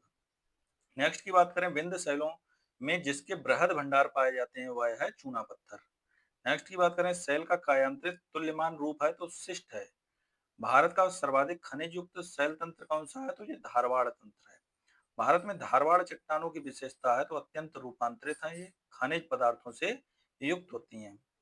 अब हम काली मिट्टी की बात करें तो काली मिट्टी को किस नाम से जाना जाता है? तो रेगुर मिट्टी के नाम से जाना जाता है। नेक्स्ट, वह मृदा जिसको कम सिंचाई की आवश्यकता होती है क्योंकि मृदा नमी को रोके रखती है तो वो मृदा है काली मृदा। नेक्स्ट, काली काली कपासी मिट्टी को जाना जाता है रेगुर मिट्टी के नाम से। स्वतः कृष्य मिट्टी कहा जाता है तो ये कपासी काली मिट्टी को।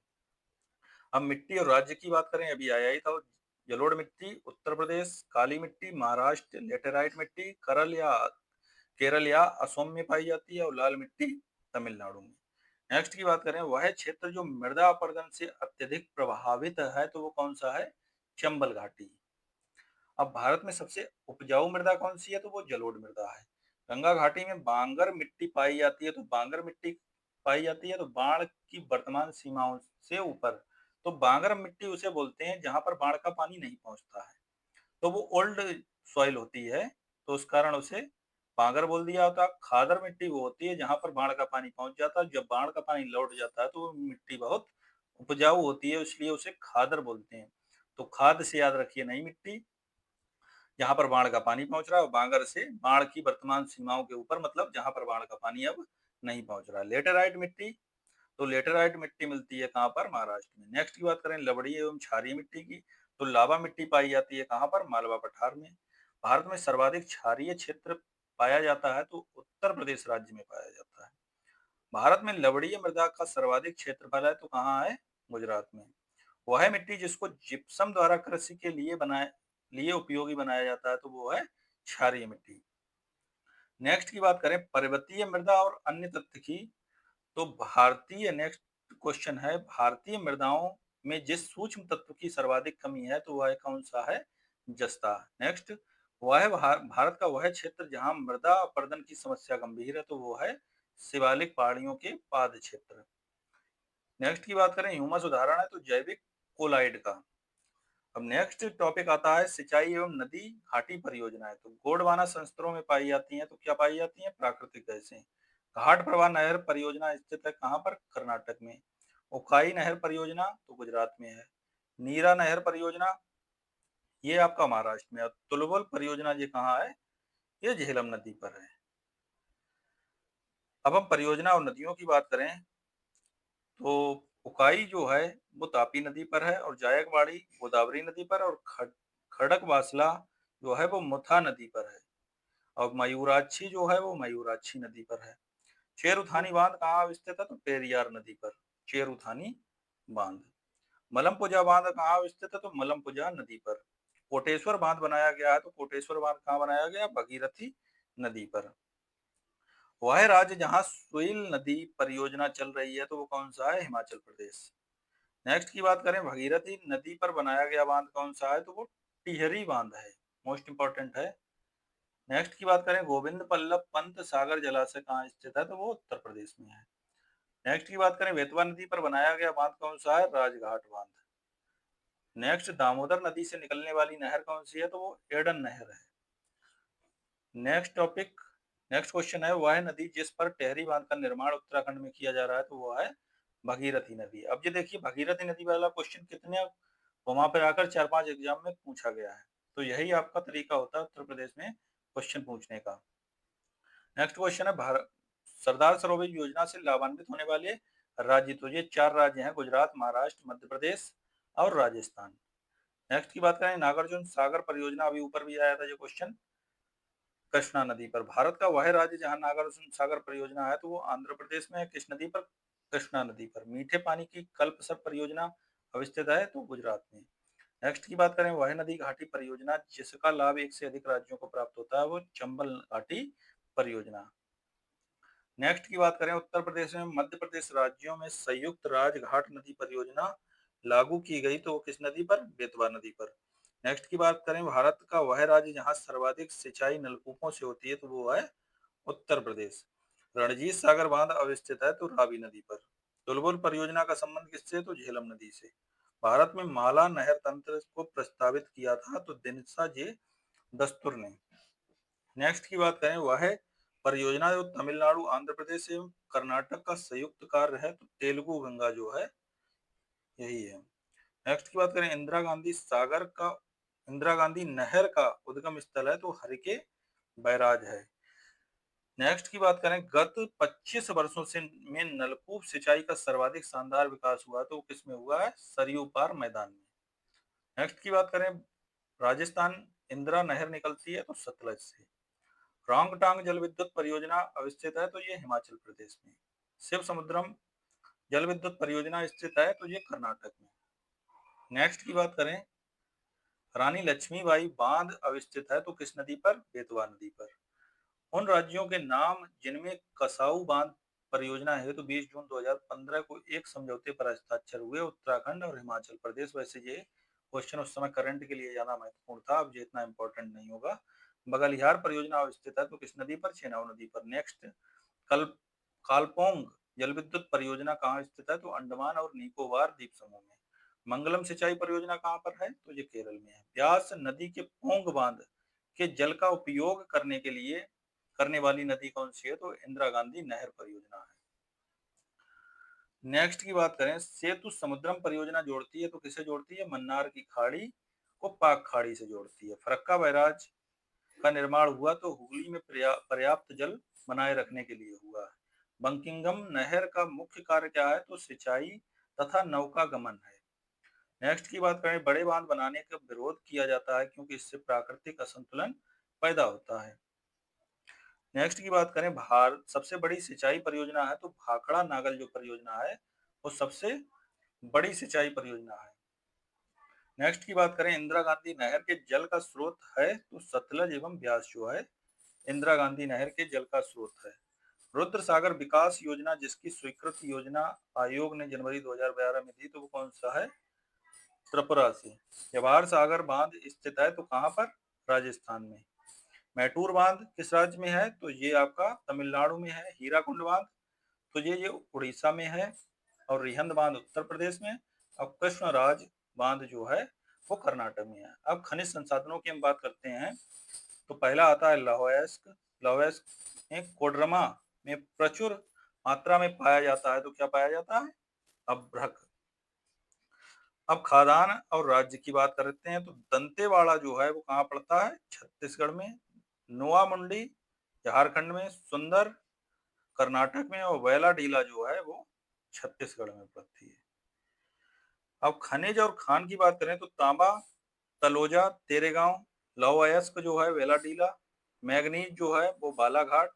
अभ्रक जो है वो नेल्लौर में। ये खान मंत्रालय की वार्षिक रिपोर्ट 2021। ये आपका इतना इंपॉर्टेंट नहीं है, ये करंट का डाटा देखिएगा। छत्तीसगढ़ के कोरबा का महत्व है तो एल्यूमिनियम उद्योग के कारण है। लाहौल क्षेत्र है तो कुंद्रेमुख। कुंद्रेमुख कर्नाटक में पड़ता है। राउरकेला इस्पात संयंत्र को लौह अयस्क की आपूर्ति होती है तो कहां से? क्योंझर से। छोटा नागपुर औद्योगिक क्षेत्र का विकास संबंधित रहा है तो किससे? लौह अयस्क की खोज से। नेक्स्ट की बात करें, भारत के निम्न लौह इस्पात उत्पादों केंद्रों कोयला क्षेत्रों से काफी दूर स्थित है तो वो है भद्रावती। अब हम कॉपर की बात करें तो राजस्थान का लगभग एकाधिकार है तो किसमें? जस्ते में। वह राज्य जहां तांबा का सबसे अधिक भंडार है तो वो है राजस्थान का खेतड़ी। नेक्स्ट की बात करें बॉक्साइट की तो भारत के जो दो शीर्षस्थ बॉक्साइट उत्पादक राज्य हैं तो वो उड़ीसा और गुजरात हैं। करंट का डाटा देखिएगा आप। कोयले की बात करें तो भारत की खानों का पूर्व से पश्चिम दिशा में क्रम लगाना है तो पूर्व से पश्चिम जाना है तो मतलब इधर से जाते हुए इधर हमें जाना है, इधर। तो रानीगंज, फिर बोकारो, फिर विश्रामपुर, फिर आदिलाबाद। भारत में लिग्नाइट कोयला सबसे बड़ा क्षेत्र है तो नेवली है। अब कोयला क्षेत्र की बात करते हैं और स्थिति तो माकुम जो है वो असम में। नामचिका अरुणाचल प्रदेश में। गिरिडीह झारखंड में। और सोहागपुर मध्य प्रदेश में है। अब कोयला खदान की बात करते हैं और भारत के राज्य की बात करते हैं तो झिलमिल जो है वो आपका छत्तीसगढ़ में पड़ता है। कर्णपुरा झारखंड में। और रामपुर हिमगिरी ये उड़ीसा राज्य में पड़ता है, कोयला खदान है। और सोहागपुर जो है वो मध्य प्रदेश में। अब कोयला क्षेत्र और राज्य की बात करें, रणजीत घाटी ये सिक्किम में है। तंदूर तेलंगाना में कोयला क्षेत्र है। और बरोरा कोयला क्षेत्र बरोरा जो है वो महाराष्ट्र में पड़ता है। और ललमटिया जो है वो आपका झारखंड में पड़ता है। नेक्स्ट की बात करें, गुरमहिसानी जो है लौह अयस्क के लिए फेमस है। तलचर जो है वो कोयला के लिए। और जादूगोड़ा यूरेनियम के लिए। और जावर जो है वो जस्ता के लिए है। नेक्स्ट की बात करें, भारत में कोयला 2008-9 में सबसे बड़े उत्पादक राज्य, ये आप काट दीजिए, न करंट डाटा देखिएगा। विश्रामपुर जिसके खनन के लिए प्रसिद्ध है तो वो कोयला है। भारत में सर्वाधिक कोयले के भंडार पाए जाते हैं, ये आपका हटाइए, इसे करंट का डाटा देखिएगा। भारत में कोयला उत्पादन में छोटा नागपुर का योगदान लगभग कितना है तो ये आपका बिल्कुल अभी चलेगा। वह है राज्य जहां लिग्नाइट कोयले के विशालतम भंडार है तो वो कौन सा है? तमिलनाडु। भारत में टिन का अग्रगणी राज्य, मैं इसका अभी खनिज का डाटा कराऊंगा उसमें आपका, इसके बाद ही मैं खनिज का डाटा डालूंगा तो उसमें आपका ये कंप्लीट हो जाएगा। तो खनिज वाला डाटा में जो हो जाएगा, कोयले का सर्वाधिक उपयोग होता है तो ऊर्जा उत्पादन में। नामचिक नामफुक कोयला क्षेत्र भारत में स्थित है, अरुणाचल प्रदेश में। भारत में कोयले का सबसे बड़ा उत्पादक राज्य है तो वो छत्तीसगढ़ है। झरिया कोयला क्षेत्र अब स्थित है तो कहाँ पर? झारखंड में। भारत में लिग्नाइट कोयले का सर्वाधिक जमाव पाया जाता है तो कहाँ पाया जाता है? तमिलनाडु में। भारत में दो अग्रगण्य कोयला उत्पादक राज्य कौन से हैं तो उड़ीसा और छत्तीसगढ़ है। शैल तंत्रों में भारत के कोयला निचयों का मुख्य स्रोत क्या है तो गोंडवाना तंत्र है। भारत में सर्वाधिक मोटा कोयला स्तर पाया जाता है तो झरिया कोयला क्षेत्र में। नेक्स्ट की बात करें कोयला क्षेत्र और स्थिति तो तालचेर जो है वो महानदी घाटी में। कर्णपुरा दामोदर घाटी में। सिंगरौली जो है वो सोन घाटी में। और सिंगरैनी जो है वो गोदावरी घाटी में पाया जाता है। अभ्रक की बात करें तो भारत में अभ्रक का सबसे प्रमुख उत्पादक राज्य है वो आंध्र प्रदेश है। भारत विश्व में अग्रणी उत्पादक है तो अभ्रक का। नेक्स्ट की बात करें, भारत में सबसे बड़ी अभ्रक मेखला पाई जाने वाली जिले हैं तो हजारीबाग, गया और मुंगेर हैं। नेक्स्ट की बात करें, भारत का वह राज्य जो कच्चे अभ्रक का अग्रणी उत्पादक है तो वो है आंध्र प्रदेश। नेक्स्ट की बात करें सीसा एवं जस्ते की, तो भारत में जस्ते का अधिकतम उत्पादन होता है तो राजस्थान में। अन्य खनिज की बात करें तो खदान और खनिज, खेतड़ी किस लिए फेमस है, तांबा के लिए, गिरिडीह कोयला के लिए, और सुंदरगढ़ जो खदान है वो लौह अयस्क के लिए, और कोरापुट जो है वो बॉक्साइट के लिए। एक आध्यात्मिक खनिज नहीं है तो कौन सा नहीं है, एपेटाइट। भारत में हीरो का प्रमुख उत्पादक राज्य है तो वो मध्य प्रदेश है।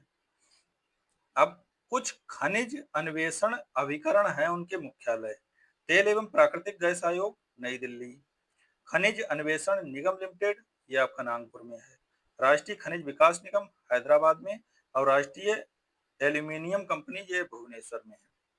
अब कुछ खनिज हैं और उद्योग जिनमें बड़े पैमाने पर उपयोग किया जाता है। चूना पत्थर जो खनिज है उसका सीमेंट उद्योग में सबसे ज्यादा उपयोग होता है, और कॉपर तांबे का बिजली के सामान बनाने में, बॉक्साइट का हवाई जहाज का निर्माण में, और मैग्नीज का इस्पात उद्योग में। नेक्स्ट की बात करें, भारत का वह राज्य जो मैग्नीज का सर्वाधिक उत्पादन करता है तो ये मध्य प्रदेश है। भारत में वाणिज्यिक ऊर्जा का प्रधान स्रोत है तो कोयला। जादूगोड़ा प्रसिद्ध है किस लिए, यूरेनियम के लिए। भारत का सर्वाधिक खनिज युक्त शैल तंत्र कौन सा है तो वो धारवाड़ तंत्र है। नेक्स्ट की बात करें, वह खनिज जिसके उत्पादन में भारत आत्मनिर्भर है तो वो ग्रेफाइट है। नेक्स्ट की बात करें, भारत में टिन संसाधन वाला एकमात्र राज्य कौन सा है, छत्तीसगढ़। वह राज्य जिसका क्रोमाइट उत्पादन में लगभग एकाधिकार है तो वो उड़ीसा है। नेक्स्ट की बात करें, भारत आपूर्ति में आत्मनिर्भर है तो वो थोरियम की। भारत में मोनोजाइट पाया जाता है तो वो केरल में पाया जाता है। भारत का वह राज्य जो एस्बेस्टस का सर्वाधिक उत्पादक है तो वो आंध्र प्रदेश है। भारत का वह क्षेत्र जो खनिज भंडार के नाम से जाना जाता है तो छोटा नागपुर का पठार। भारत का वह राज्य जो जिप्सम प्रचुर मात्रा में उपलब्ध है तो वो है राजस्थान। आप खनिज की बात करें और उत्पादन क्षेत्र की, तो तांबा जो है मोसवानी में पाया जाता उत्पादन क्षेत्र है। लौह अयस्क जो खनिज है वो बादाम पहाड़, और मैग्नीज छिंदवाड़ा, अभ्रक हजारीबाग। अब हम ऊर्जा संसाधन एनर्जी रिसोर्सेस की बात करते हैं तो पहला आता है परमाणु ऊर्जा, एटॉमिक एनर्जी। पहला क्वेश्चन है, वह स्थान जो परमाणु शक्ति स्टेशन के लिए प्रसिद्ध है तो कुडनकुलम है। कुडनकुलम आणविक शक्ति परियोजना कहाँ पर स्थित है तो ये तमिलनाडु में। कलपक्कम प्रसिद्ध है परमाणु शक्ति संयंत्र के लिए। भारत में कुल उत्पादित विद्युत परमाणु शक्ति का लगभग कितना है, 3.3%। भारत में प्रचुर मात्रा में उपलब्ध महत्वपूर्ण नाभिकीय ईंधन कौन सा है तो वो थोरियम है। अब परमाणु शक्ति केंद्र और राज्य की बात करते हैं। कलपक्कम जो है वो तमिलनाडु में, नरौरा उत्तर प्रदेश के बुलंदशहर में है, और काकरापारा जो है वो गुजरात में है, और ट्राम्बे महाराष्ट्र में है। नेक्स्ट की बात करें स्थान और कार्य की, तो काकरापारा जो है न्यूक्लियर पावर प्लांट है। पोखरन वही स्थल है जहां पर परमाणु बम विस्फोट का परीक्षण किया गया था, और थुम्बा जो है रॉकेट मोचन केंद्र है, और श्रीहरिकोटा उपग्रह मोचन केंद्र है। भारत के पहले परमाणु शक्ति स्टेशन की स्थापना की गई तो कहाँ, तारापुर महाराष्ट्र में की गई थी। नेक्स्ट की बात करें, भारत के कुल विद्युत उत्पादन में परमाणु शक्ति द्वारा विद्युत उत्पादन का भाग है तो लगभग कितना है, 2%। परमाणु ऊर्जा जो है शिव समुद्रम एवं कल्पक्कम क्रमशः महत्वपूर्ण है किस लिए, जल शक्ति एवं नाभिकीय ऊर्जा के लिए। जल शक्ति एवं नाभिकीय ऊर्जा के लिए। पवन ऊर्जा की एशिया की सबसे बड़ी परियोजना जिसकी क्षमता लगभग 150 मेगावाट की है स्थित है कहां पर, तमिलनाडु में। नेक्स्ट की बात करें, पवन ऊर्जा के उत्पादन में प्रथम स्थान रखने वाला राज्य कौन सा है तो वो है तमिलनाडु। नेक्स्ट पन बिजली ऊर्जा की बात करते हैं तो भारत में सर्वाधिक ज्वारीय ऊर्जा उत्पादक तटीय क्षेत्र है तो वो कौन सा है, खंबात की खाड़ी। बीना पनकी मल्टी प्रोडक्ट पाइपलाइन परियोजना की कुल लंबाई कितनी है तो 356 किलोमीटर है। राणा प्रताप सागर राजस्थान स्थित संबंधित है किससे, पन बिजली ऊर्जा केंद्र से। भारत में जल विद्युत शक्ति के विकास में अग्रणी राज्य था तो कौन सा था, कर्नाटक। जल विद्युत गृह स्थित है तो कहां पर, कोयना में। भारत का सबसे पुराना जल शक्ति उत्पादन केंद्र है तो वो कौन सा है, शिव समुद्रम। भारत का वह राज्य जिसकी बिजली की प्रतिष्ठापित क्षमता उत्पादन में प्रथम स्थान है तो वो है महाराष्ट्र। भारत में प्रथम जल विद्युत संयंत्र की स्थापना की गई तो कहाँ की गई? दार्जिलिंग में। प्रथम जल विद्युत पावर स्टेशन स्थापित किया गया तो सिंद्रापोंग, ये सिंद्रापोंग आपका दार्जिलिंग में ही पड़ता है। नाथपा झाकड़ी जल विद्युत परियोजना ये किस नदी पर है? तो ये सतलज नदी पर है। सफेद कोयला किसे कहा जाता है? तो जल विद्युत शक्ति को। नेक्स्ट की बात करें, समुद्री लहरों से विद्युत बनाने वाला भारत का पहला संयंत्र कहाँ स्थित है? तो ये केरल में है। अब ताप ऊर्जा थर्मल एनर्जी की बात करते हैं तो कोयला आधारित बिजली संयंत्र उत्तर प्रदेश में कहाँ स्थित है? तो ये दादरी में और सिंगरौली में। नेक्स्ट की बात करें, एनटीपीसी की सबसे पुरानी इकाई है तो सिंगरौली है। अब कुछ ताप विद्युत ग्रह और राज्य की बात करते हैं तो बाढ़ जो है वो बिहार में है, लारा छत्तीसगढ़ में, और कुडगी जो है वो कर्नाटक में है, और गाडरवारा जो है वो मध्य प्रदेश में पड़ता है। भारत में प्रमुख शक्ति परियोजनाएं कोयला आधारित परियोजनाएं हैं। भारत में ऊर्जा उत्पादन में सर्वाधिक अंश है तो ऊष्मीय थर्मल ऊर्जा का Ramagundam super thermal power station अवस्थित है कहाँ पर? तेलंगाना में। भारत में ऊर्जा का सर्वाधिक स्रोत है तो वो है कोयला। सौर ऊर्जा की बात करें तो सोलर एनर्जी जीवाश्म ईंधन के बाद भारत वर्ष की ऊर्जा आवश्यकताओं की पूर्ति के लिए दूसरा सबसे बड़ा महत्वपूर्ण स्रोत कौन सा है? तो वो सौर ऊर्जा है। भारत में नवीकरणीय ऊर्जा स्रोत सर्वाधिक संभाव्य वाला है तो वो सौर शक्ति है। नेक्स्ट की बात करें पेट्रोलियम एवं प्राकृतिक गैस संसाधन की तो आलिया वेट तेल क्षेत्र अवस्थित है तो कहाँ है? गुजरात में। भारत में सबसे अधिक कच्चे तेल का उत्पादन होता है तो राजस्थान, गुजरात में। नेक्स्ट की बात करें, भारत का सब वह राज्य जिसमें कोयली पेट्रोलियम शोधनशाला अवस्थित है तो वो कौन सा है? गुजरात। नेक्स्ट की बात करें, नून माटी तो तेल शोधन कारखाना कहाँ स्थित है? असम में। भारत में पेट्रोलियम पाए जाने वाले न्यूनतम संभावना है तो तेलंगाना की। नेक्स्ट की बात करें, भारत में अधिकांश प्राकृतिक गैस का उत्पादन किया जाता है तो कहाँ से? बॉम्बे हाई से। नेक्स्ट की बात करें पेट्रोलियम, गुजरात पेट्रोलियम निगम द्वारा गुजरात का वह क्षेत्र जहाँ खनिज तेल के भंडार का पता चला है तो वो है कांडला क्षेत्र। नेक्स्ट की बात करें, वह राज्य जो पेट्रोल रसायन उद्योगों के लिए आदर्श दशाएं पाई जाती हैं तो वो है गुजरात। नेक्स्ट की बात करें, हजारी उर्वरक कारखाना आधारित है तो किससे? प्राकृतिक गैस से। HBJ पाइपलाइन द्वारा प्राकृतिक गैस का परिवहन होता है तो कहाँ पर? अंकलेश्वर में। उड़ान एक गैस आधारित शक्ति परियोजना है तो कहाँ की? महाराष्ट्र की। नेक्स्ट, भारत में रासायनिक उर्वरक के दो बड़े उपभोक्ता हैं तो उत्तर प्रदेश और आंध्र प्रदेश। ये डाटा बदल भी गया होगा अभी, तो इस डाटा को मैं आपको डाटा वाली क्लास में कराऊंगा। वह प्राधिकरण जिसके द्वारा Hazira Bijapur Jagdishpur HBJ gas pipeline निर्मित की गई तो gas authority of India limited. Petrol रसायन के उत्पादन का सबसे बड़ा केंद्र कौन सा है? तो जामनगर है। भारत में सर्वप्रथम खनिज तेल का कुआं खोदा गया तो माकुम में खोला गया। नवग्राम तेल क्षेत्र स्थित है तो कहाँ? गुजरात में। अंकलेश्वर किस लिए प्रसिद्ध है? तो अंकलेश्वर पेट्रोल के भंडार के लिए प्रसिद्ध है। नेक्स्ट, रिलायंस इंडस्ट्रीज द्वारा भारत का वह भाग जहां प्राकृतिक गैस के प्रचुर भंडार का पता लगाया गया तो आंध्र अपतटीय क्षेत्र है वो। गुजरात में जहां हाल ही में तेल पाया गया वह स्थान है अंकलेश्वर। तेल शोधनशाला और राज्य की बात करें तो कोयली गुजरात, बरौनी बिहार में है, और करनाल जो है तेल शोधनशाला वो हरियाणा में है, और हल्दिया जो है वो पश्चिम बंगाल में। पेट्रोल के भंडार हेतु प्रसिद्ध है तो वो कौन सा है? अंकलेश्वर। अन्य तथ्यों की बात करें तो हाइड्रोजन ईंधन सेल रसायनों में से उत्सर्जक के रूप में पैदा करते हैं तो क्या? जल को। वाणिज्यिक ऊर्जा के स्रोत है तो तेल और गैस है। नेक्स्ट की बात करें, वह पेट्रोलियम उत्पादक क्षेत्र जो गुजरात राज्य में स्थित नहीं है तो मोरन है। नेक्स्ट की बात करें, भारत का सबसे बड़ा पेट्रोल रसायन कारखाना स्थित है तो कहाँ? गुजरात में। तो नगर की बात करें और उद्योग की तो अहमदाबाद सूती वस्त्र के लिए, राउरकेला लौह इस्पात के लिए, कपूरथला रेल कोच के लिए, और बरौनी तेल शोधन के लिए। अब हम उद्योग और उत्पादन की बात करें तो ऑटोमोबाइल के लिए गुरुग्राम जो है हरियाणा, एल्यूमिनियम अलुपुरम केरल, और पटसन जो है जगदलपुर पश्चिम बंगाल, और रेशम के लिए चन्नापाटन कर्नाटक। अब हम उद्योग एवं व्यापार की बात करें, इंडस्ट्री एंड ट्रेड की, तो लौह इस्पात उद्योग पहला आता है। लोहा एवं इस्पात कारखाने जो कच्चे माल के समीप नहीं है तो वो सेलम है। भारत का वह नगर जहां प्रथम कृत्रिम रबर संयंत्र लगाया गया तो वो कौन सा है? पानीपत। भारत में सबसे पहली तेल शोधनशाला है तो वो जामनगर की है, जामनगर गुजरात में पड़ता है।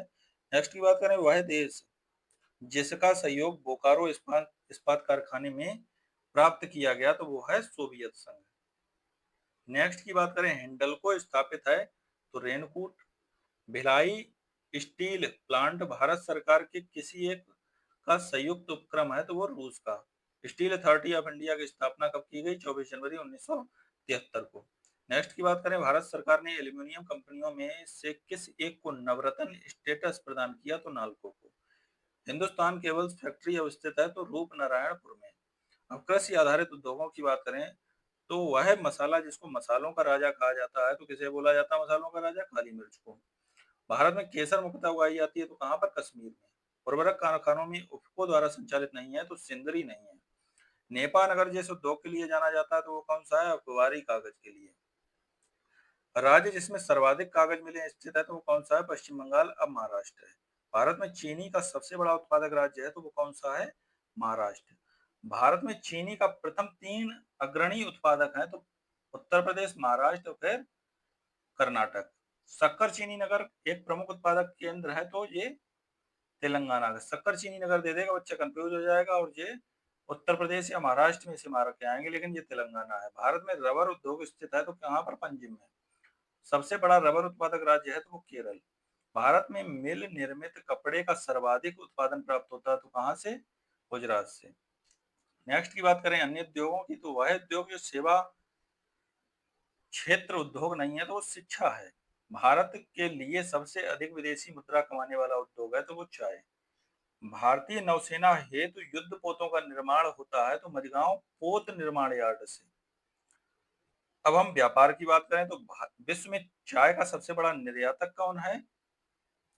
चीन। और भारत का वह राज्य जो बोलास्क वैगन जो यूरोप की सबसे बड़ी कार निर्माता कंपनी निर्माता है ने अपना प्रथम निर्माण इकाई स्थापित की तो चेकन कहाँ पड़ता है? पुणे में। वह राज्य जो ग्रामीण पर्यटन परियोजनाओं के कार्य क्रियान्वयन में सर्वोत्तम राज्य घोषित किया गया तो वो कौन सा है?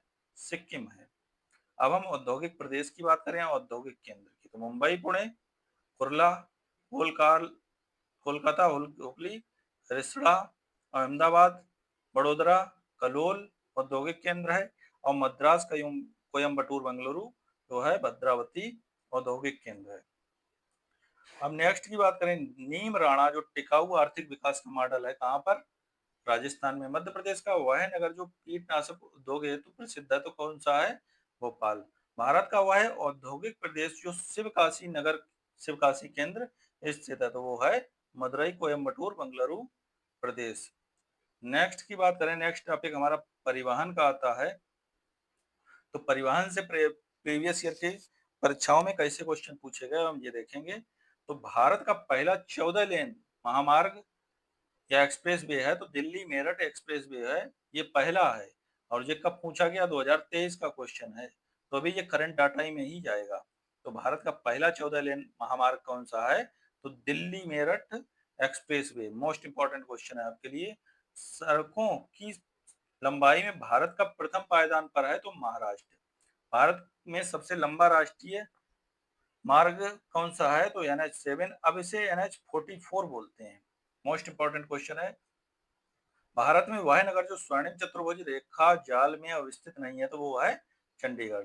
नेक्स्ट की बात करें, भारत के आयात निर्यात को प्रभावित करने वाला संगठन है तो खनिज एवं धातु व्यापार निगम, आयात निर्यात बैंक। नेक्स्ट, भारत राज्य व्यापार निगम और भारतीय खाद्य निगम, ये चार जो हैं भारत के आयात निर्यात को प्रभावित करने वाले संगठन हैं। नेक्स्ट की बात करें, भारत पर्यटन के स्वर्णिम त्रिभुज में सम्मिलित शहर हैं तो आगरा है, उत्तर प्रदेश का दिल्ली है और राजस्थान का जयपुर है। दो राष्ट्रीय राजमार्ग, कन्याकुमारी श्रीनगर राजमार्ग एवं पोरबंदर सिलचर राजमार्ग, जो राष्ट्रीय राजमार्ग विकास परियोजना के अंतर्गत निर्मित हो रहे हैं, एक दूसरे से मिलेंगे कहाँ पर? झांसी में। नेक्स्ट की बात करें, 6 पथ एक्सप्रेस मार्ग द्वारा संबद्ध किया गया नगर है तो मुंबई तथा पुणे। नेक्स्ट की बात करें, वह राज्य जहां राष्ट्रीय राजमार्गों की सर्वाधिक लंबाई पाई जाती है तो वो है उत्तर प्रदेश, 8,483 किलोमीटर। नेक्स्ट की बात करें, पूर्व पश्चिम उत्तर दक्षिण एक्सप्रेस राजमार्ग एक दूसरे को काटते हैं तो कहाँ काटते हैं? झांसी पर। भारत का वह राज्य जिसकी प्रांतीय राजमार्गों की सकल लंबाई सबसे अधिक है तो वो है महाराष्ट्र। नेक्स्ट की बात करें, भारत का वह राज्य जिसकी राजमार्ग की लंबाई सर्वाधिक है तो वो कौन सा है? महाराष्ट्र। नेक्स्ट की बात करें, स्वर्ण चतुर्भुज परियोजना का संबंध राजमार्ग के विकास से है। नई Delhi Kolkata trunk rail route पर नहीं है, आगरा शहर। अब हम रेलवे परिवहन की बात करें और जोन, रेलवे जोन और मुख्यालय की, तो दक्षिण पश्चिम रेलवे का कहाँ मुख्यालय है? तो हुगली। दक्षिण पूर्व मध्य रेलवे का तो बिलासपुर। और पश्चिम मध्य रेलवे का जबलपुर। और दक्षिण मध्य रेलवे का तो ये सिकंदराबाद। ये सूची सम्मिलित करने के लिए क्वेश्चन दिया गया था, अच्छा क्वेश्चन था। नेक्स्ट की बात करें तो वह राज्य जहाँ यात्री रेल डिब्बों का बड़ी मात्रा में निर्माण होता है तो वो है पंजाब और तमिलनाडु। कोंकण रेलवे जोड़ता है तो रोहा से मैंगलोर को। भारत का वह राज्य जो रेल सेवा से वंचित है तो कौन सा है? सिक्किम और मेघालय। भारत में पहली बार सीएनजी से चलने वाली रेलगाड़ी चलाई गई तो वो है आपकी हरियाणा। भारत में अधिकतम रेलवे लंबाई में पाई जाती है तो उत्तर प्रदेश में। नेक्स्ट की बात करें रेल जल परिवहन एवं बंदरगाह की, तो भारत का सबसे गहरा बंदरगाह कौन सा है? तो विशाखापट्टनम जो है। भारत का सर्वाधिक गहराई वाला बंदरगाह है पारादीप, अब गंगावरम है, आंध्र प्रदेश। नेक्स्ट की बात करें, गंगा नदी का वह भाग जिसको राष्ट्रीय जलमार्ग घोषित किया गया तो वो कौन सा है? प्रयागराज से हल्दिया तक। रसायन एवं रासायनिक पदार्थों हेतु निर्मित बंदरगाह है तो दाहेज है। भारत का खुला सागरीय बंदरगाह है तो वो कौन सा है? चेन्नई। नेक्स्ट की बात करें, हल्दिया बंदरगाह से वस्तु आयात की जाती है तो वो कौन सी की जाती है? पेट्रोलियम पदार्थ किए जाते हैं। राष्ट्रीय जलमार्ग संख्या 1 जोड़ता है किसे? प्रयागराज को हल्दिया से जोड़ता है। हल्दिया जो आपका पश्चिम बंगाल में पड़ता है। भारत का प्राकृतिक बंदरगाह नहीं है तो वो कौन सा है? चेन्नई। बाह्य पत्तन का विशिष्ट उदाहरण है तो वो है हल्दिया। देश का सबसे लंबा आंतरिक जलमार्ग है तो वो कौन सा है? प्रयागराज हल्दिया। और भारत का सबसे बड़ा बंदरगाह की बात करें तो वो मुंबई है। भारत में कोयले को संचालित करने वाला 12वां प्रमुख पत्तन विकसित किया हो रहा है तो वो चेन्नई के निकट हो रहा है। राष्ट्रीय अंतर्देशीय नौवहन संस्थान ये कहाँ पर है? ये बहुत अच्छा क्वेश्चन है। ये आपका पटना में है, उस पर 3 स्टार लगा लीजिएगा, आपसे पूछा जा सकता है। वह बंदरगाह जो कच्छ की खाड़ी पर स्थित है तो वो कौन सा है? कांडला। कांडला पड़ता कहाँ है? गुजरात में। वह पत्तन जिसका निर्माण वर्तमान मुंबई बंदरगाह के दबाव को कम करने के लिए किया गया तो कौन सा है? न्यावा सेवा। इसे जवाहरलाल नेहरू पत्तन भी बोलते हैं और ये कहाँ है? मुंबई महाराष्ट्र में पड़ता है। उड़ीसा तट पर अवस्थित बंदरगाह है तो ये पारादीप है। वह तट जो कोच्चि बंदरगाह से संबंधित है तो ये मालाबार तट है। आंध्र प्रदेश का बंदरगाह नगर है तो काकीनाडा। नेक्स्ट की बात करें, जापान का सबसे व्यस्त समुद्र पत्तन है तो याकोहामा है, अब नागोया है। कृष्णापट्टनम बंदरगाह के संवर्धन से सर्वाधिक लाभान्वित होने वाले राज्य हैं तो वो आंध्र प्रदेश है। भारत में सबसे बड़ा पोत प्रांगण शिपयार्ड है तो कोच्चि है, कोचीन जिसे बोलते हैं। राष्ट्रीय जलमार्ग की तरफ प्रयुक्त हो रहा है तो हल्दिया एवं प्रयागराज के मध्य गंगा। अब हम हवाई परिवहन और अन्य परिवहन की बात करते हैं तो हवाई परिवहन एवं अन्य परिवहन में पहला क्वेश्चन है, भारत में चमड़े का निर्यात सबसे अधिक किया जाता है तो वो संयुक्त राज्य अमेरिका को। पत्तन जहां एलएनजी टर्मिनल नहीं है तो वो कांडला है। अब हम मानव प्रजातियों की बात करते हैं और राज्य की, तो थारू जो है वो उत्तर प्रदेश में, बुक्सा उत्तराखंड में निवास करती है, मुंडा झारखंड में और गद्दी हिमाचल प्रदेश में। अब जो वन रिपोर्ट वाला जो क्वेश्चन 19 का है इसे कट करिए, आप ताजा रिपोर्ट पढ़िए 2023 की जो है। भारत में झारखंड राज्य में पाई जाती है तो तमरिया जनजाति पाई जाती है। पारंपरिक लोक नाट्य, बस हमें ये पता चलता है जो प्रीवियस ईयर के क्वेश्चन हम पढ़ रहे हैं कि वन रिपोर्ट से कितने क्वेश्चन पूछे जा रहे हैं, जनजातियों से कितने आ रहे हैं, नदियों से कितने आ रहे हैं, बस ये आइडिया आपको मिल गया, क्वेश्चन बनाना आप स्वयं सीख जाएंगे। तो बस यही आइडिया हमें लेना है और जो क्वेश्चन प्रीवियस ईयर हैं उन्हें अच्छी तरीके से अपने दिमाग में बसा लेना है। तो पारंपरिक लोक नाट्य भांड पाथर संबंधित है किससे? जम्मू कश्मीर से। जारवा आदिवासी पाए जाते हैं तो कहाँ पर? अंडमान निकोबार द्वीप समूह में। और सरहुल त्योहार जो है वो कौन सी जनजाति मनाती है? मुंडा। उत्तराखंड की सबसे बड़ी अनुसूचित जनजाति है तो थारू। जनगणना 2011 ही चल रही है अभी। वह जनजाति जनगणना से रिलेटेड भी मैं टॉपिक कंप्लीट करा चुका हूँ, आपके एग्जाम से रिलेटेड सारे क्वेश्चंस उसमें हैं, और बिल्कुल बेसिक से मैंने 15 से 20 मिनट में वो क्लास कंप्लीट की है। आप वो भी देख सकते हैं, जो आपके एग्जाम में काफी हेल्पफुल होगी। वह जनजाति जो दिवाली को शोक का त्योहार मनाती है तो थारू। हमने बताया अभी, थारू दारू पीकर दीपावली पर रोते हैं, तो ये कभी नहीं भूलेंगे, तो मतलब शोक मनाते हैं। वह जनजाति जो प्रोटो ऑस्ट्रेलाइड प्रजाति से संबंधित है तो वो कौन सी है? संथाल। धौलाधर श्रेणी की प्रमुख जनजाति है तो वो कौन सी है? गद्दी। चकमा शरणार्थी कहाँ से संबंधित है? तो बांग्लादेश से। टोडा एक कहाँ की जनजाति है? टोडा जो निवास करती है नीलगिरी की पहाड़ियों पर। जारवा जनजाति के लोग जो हाल ही में चर्चा रहे, कहाँ के निवासी हैं? अंडमान निकोबार। बहुपति विवाह की प्रथा को कौन सी जनजाति मनाती है? तो टोडा ही मनाती है। उत्तर पूर्वी भारत के पहाड़ी एवं जंगली क्षेत्रों में प्रजातीय समूह पाया जाता है, कौन सा? मंगोलायड है। हिमाचल प्रदेश का वह जिला जो भरमौर जनजाति का निवास स्थान में है तो वो कौन सा है? चंबा। गद्दी जनजाति का मुख्य व्यवसाय क्या है? चलवासी पशुचारण। अब कृषि एवं पशुपालन की बात करें तो चावल में वह फसल जिसकी रोपाई की जाती है तो वो कौन सी है? धान। धान में सफेदा रोग की रोकथाम के लिए छिड़काव किया जाता है तो फेरस सल्फेट का। रेनबो क्रांति किससे संबंधित है? जैसे इंद्रधनुषीय क्रांति भी कहते हैं, तो कृषि एवं संबंधित क्षेत्रों के समग्र विकास से। बासमती चावल के दाने पकने पर लंबे हो जाते हैं क्योंकि उनमें बाहुल्य योग किसका होता है? एमाइलेज का होता है। स्थानांतरी कृषि प्रचलित है तो ये कहाँ पर प्रचलित है? ये नागालैंड में। कुल उत्पादन के सापेक्ष वह फसल जिसका अंतरराष्ट्रीय व्यापार कम है तो वो चावल है। भारत का वह राज्य जो चावल का सबसे बड़ा उत्पादक है। इस क्वेश्चन में ही बच्चे सबसे ज्यादा इस बार परीक्षा में अटकने वाले हैं, अगर नहीं पढ़ा तो। अब डाटा बदल चुका है, मैंने डाटा जो आपका उसका कराया था खनिज का और जो खाद्य का, उसमें आप देखिएगा तेलंगाना नंबर 1 पे पहुंच गया उत्पादन में। नेक्स्ट की बात करें, जया पदमा एवं कृष्णा किसकी धान्य सीरियल की उत्तम किस्में हैं तो वो धान की हैं। भारत में चावल के 4 प्रमुख उत्पादक राज्य हैं। आप ये क्वेश्चन गलत मत समझिएगा, उस जब पूछा गया था उस अकॉर्डिंग ये क्वेश्चन आंसर सही है। मैंने काट इसलिए दिया कि आपके दिमाग में कहीं पश्चिम बंगाल ही ना बस जाए।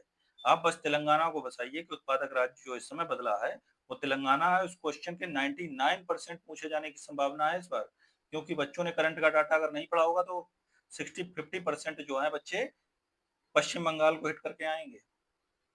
नेक्स्ट की बात करें, भारत में चावल के 4 प्रमुख उत्पादक राज्य तो पश्चिम बंगाल, ये भी डाटा आप बदलिए। प्रमुख राज्य में फर्स्ट पर पश्चिम बंगाल दे रहा है, यहाँ पर बदल जाएगा। बासमती चावल की रुपाई उपयुक्त बीज दर कितनी है? 15 से 20 किलोग्राम प्रति हेक्टेयर है। चावल का दूसरा प्रमुख उत्पादक राज्य है तो उत्तर प्रदेश। गेहूं गेहूं भारत में सर्वाधिक गेहूं उत्पादक देश कौन सा है? तो वो उत्तर प्रदेश। कल्याण 16 किसकी किस्म है? तो गेहूं की। रस्ट क्या है? गेहूं की एक फसल का रोग है। हरित क्रांति के फलस्वरूप गेहूं का प्रति एकड़ उत्पादन का रिकॉर्ड था तो 2000 किलोग्राम का। कहवा की बात करें, कॉफी की, तो भारत में देश का सबसे अधिक कहवा उत्पादन कहाँ पर होता है? तो वो कर्नाटक में होता है। भारत में कॉफी का उत्पादन करने वाला राज्य है तो कर्नाटक। अंग्रेजों द्वारा सर्वप्रथम कहवा बागान लगाए गए थे तो कहाँ पर? चिकमंगलूर जनपद में। कहवा की खेती का सर्वाधिक क्षेत्र पाया जाता है तो कर्नाटक में। काफी खेती के आधार पर सबसे बड़ा क्षेत्रफल वाला राज्य है तो कर्नाटक।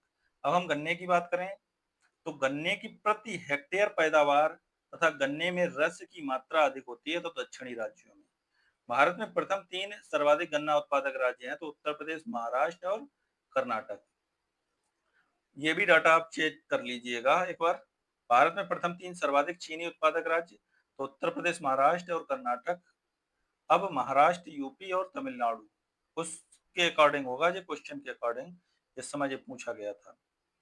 ये कब पूछा गया क्वेश्चन? 1999 में पूछा गया। इसे तुरंत उड़ा दीजिए, नहीं तो आपके दिमाग में यही क्वेश्चन ना बैठ जाए। तो क्वेश्चन के अकॉर्डिंग आप करंट का डाटा एक बार मिलान कर लीजिएगा और उससे अकॉर्डिंग अपनी तैयारी करिएगा।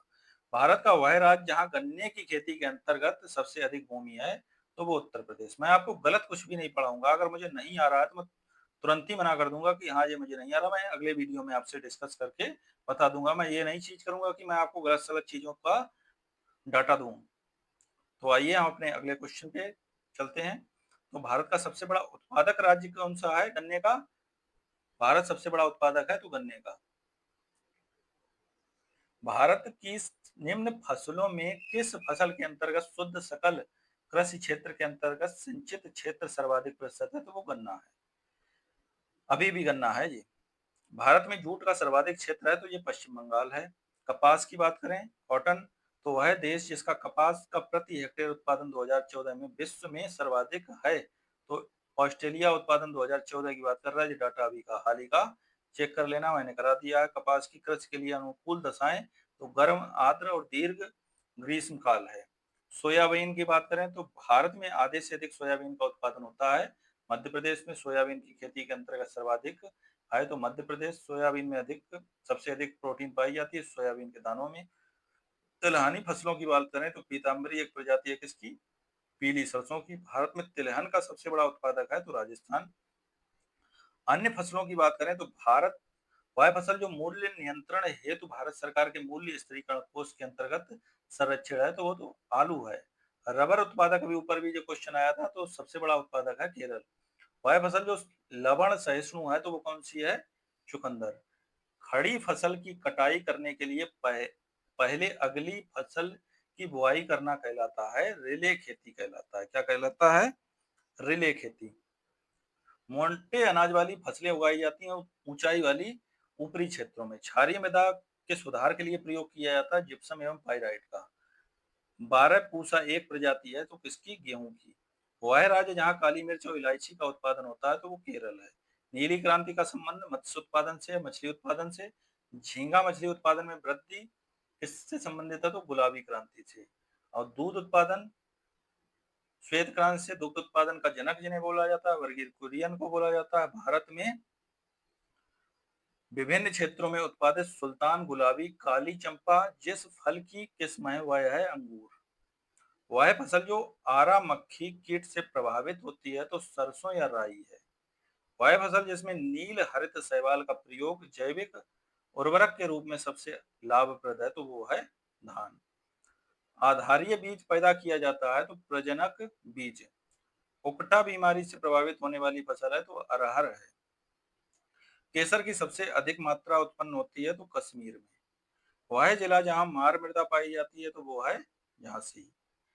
नेक्स्ट की बात करें, वह कण जिसका व्यास 0.002 मिलीमीटर से कम होता है तो उसे बोलते हैं मृत्तिका। और ये अभी हाल ही में क्वेश्चन पूछा गया था 2016 में, और अभी हाल ही यूपीपीसीएस में भी ये क्वेश्चन पूछा गया था। पोर्ट ब्लेयर के समीप प्रसिद्ध ब्लेयर प्रवाल भित्ति मृत हो रही है तो भूमंडलीय ऊष्मन के कारण हो रही है। वे फसलें जो जायद में मुख्यतः संचित क्षेत्रों में उगाई जाती हैं तो वो है मूंग एवं उड़द है। भारत में काली मिर्च का सर्वाधिक उत्पादक है तो वो है केरल। नेक्स्ट की बात करें, इलायची का एक महत्वपूर्ण उत्पादक इडुक्की स्थित है तो कहाँ है? केरल में। नेक्स्ट की बात करें, वह कृषि जिसे करने की प्रक्रिया पर्यावरण संरक्षण में सहायक है तो वो है जैविक खेती। मक्की की खेती की जा सकती है तो वर्ष भर। शक्तिमान फर्स्ट और शक्तिमान सेकंड अनुवांशिक परिवर्तित फसलें हैं किसकी? मक्का की। झूमिंग सर्वाधिक वहीवट है तो किस लिए? नागालैंड के लिए। भारत का सबसे बड़ा चाय उत्पादक राज्य है तो वो कौन सा है? असम। भारत का वह राज्य जो अनाज उत्पादन में अधिकतम अंशदान करता है तो वो है उत्तर प्रदेश। भारत में ठेकेदारी कृषि को लागू करने में अग्रणी राज्य है तो वो कौन सा है? पंजाब। नेक्स्ट की बात करें, स्टॉक फार्मिंग है तो पशुओं का प्रजनन एवं पशुपालन से संबंधित है स्टॉक फार्मिंग। भारत का वह राज्य जो हरित गृह कृषि प्रारंभ की जिसने तो वो पंजाब है। इलायची का एक महत्वपूर्ण उत्पाद इडुक्की कहाँ स्थित है? केरल। विश्व में नारियल का सबसे बड़ा उत्पादक कौन सा है? तो इंडोनेशिया है। मूंगा रेशम की एक किस्म है जो पूरे विश्व में केवल भारत में होती है। कहाँ पर? असम में। भारत में तंबाकू का 1/3 से अधिक क्षेत्र का उत्पादन प्राप्त होता है तो कहाँ? आंध्र प्रदेश में। भारत का वह राज्य जिसका तंबाकू की कृषि के अंतर्गत बृहत्तम क्षेत्र है तो वो कौन सा है? आंध्र प्रदेश। भारत में नारियल का सबसे बड़ा उत्पादक राज्य है तो वो है तमिलनाडु। दक्षिण भारत में उच्च कृषि उत्पादकता क्षेत्र पाया जाता है तो वो कहाँ पाया जाता है? तमिलनाडु में। कौशल फसल की उन्नत प्रजाति है तो किसकी? मूंगफली की। भिंडी में पीत वर्ण सिरा की बीमारी होती है, किससे? सफेद मक्खी से होती है। नेक्स्ट की बात करें, भारत का 3/4 से अधिक कच्चा रेशम प्राप्त होता है तो कहां से? आंध्र प्रदेश एवं कर्नाटक से। नेक्स्ट की बात करें, साधारणतः ओरोबैंकी खरपतवार पाया जाता है किसमें?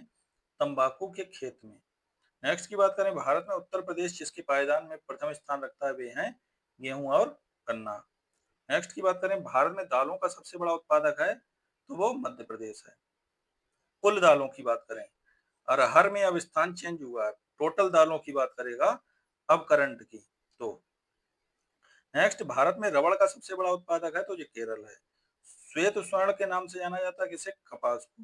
काजू उत्पादक राज्य महाराष्ट्र। विटिकल्चर द्वारा उत्पादित होता है तो क्या? अंगूर। हरित क्रांति में अधिक उपज देने वाली उन्नत किस्मों बीजों का प्रयोग हुआ जिनके लिए अधिक उर्वरक और अधिक पानी की आवश्यकता होती है। नेक्स्ट की बात करें, खाद्य तेल का सबसे अधिक उत्पादन करने वाला प्रदेश है तो कौन सा है? मध्य प्रदेश। भारत में फसलों की बुवाई के अंतर्गत शुद्ध क्षेत्रफल है तो कौन सा है? 14 करोड़ हेक्टेयर। नेक्स्ट की बात करें, भारत का वह राज्य जो रेशमी वस्त्र का सबसे बड़ा उत्पादक है तो वो है कर्नाटक। दलहनी फसलों जो वातावरण को नत्रजन स्थिरीकरण नहीं करती है तो वो राजमा है। आम की सर्वाधिक निर्यातित किस्म कौन सी है? तो अल्फांसो है।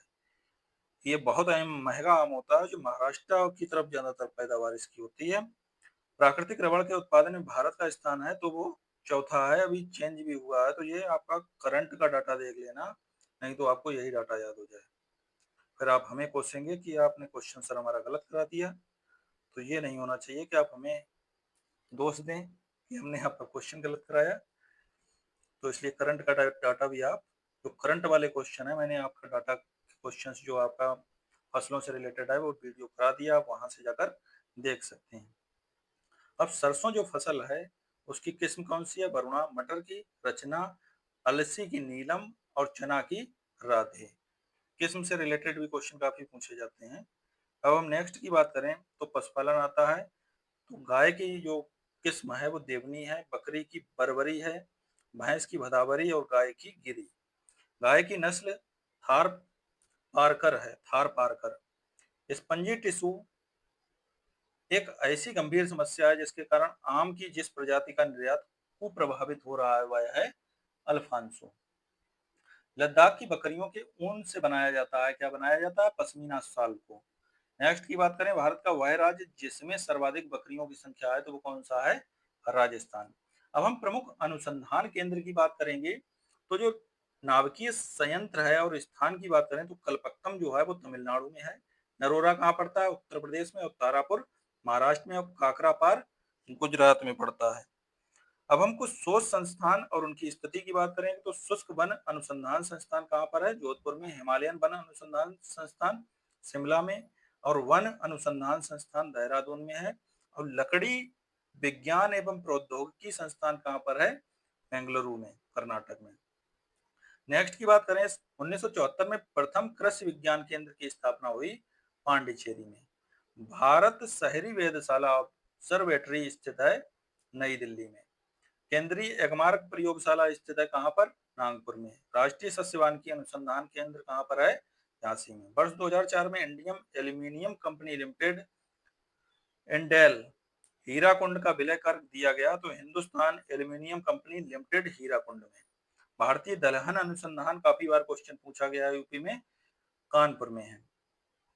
भारतीय डेयरी विकास बोर्ड का मुख्यालय कहाँ है? आनंद, गुजरात में। भारत में वर्षा वन अनुसंधान संस्थान कहाँ कहाँ पर है? तो जोरहाट, असम में है। ये अंतर्राष्ट्रीय चावल अनुसंधान संस्थान दक्षिण एशिया क्षेत्रीय केंद्र है, ये कहाँ पर स्थापित किया गया है? बनारस में।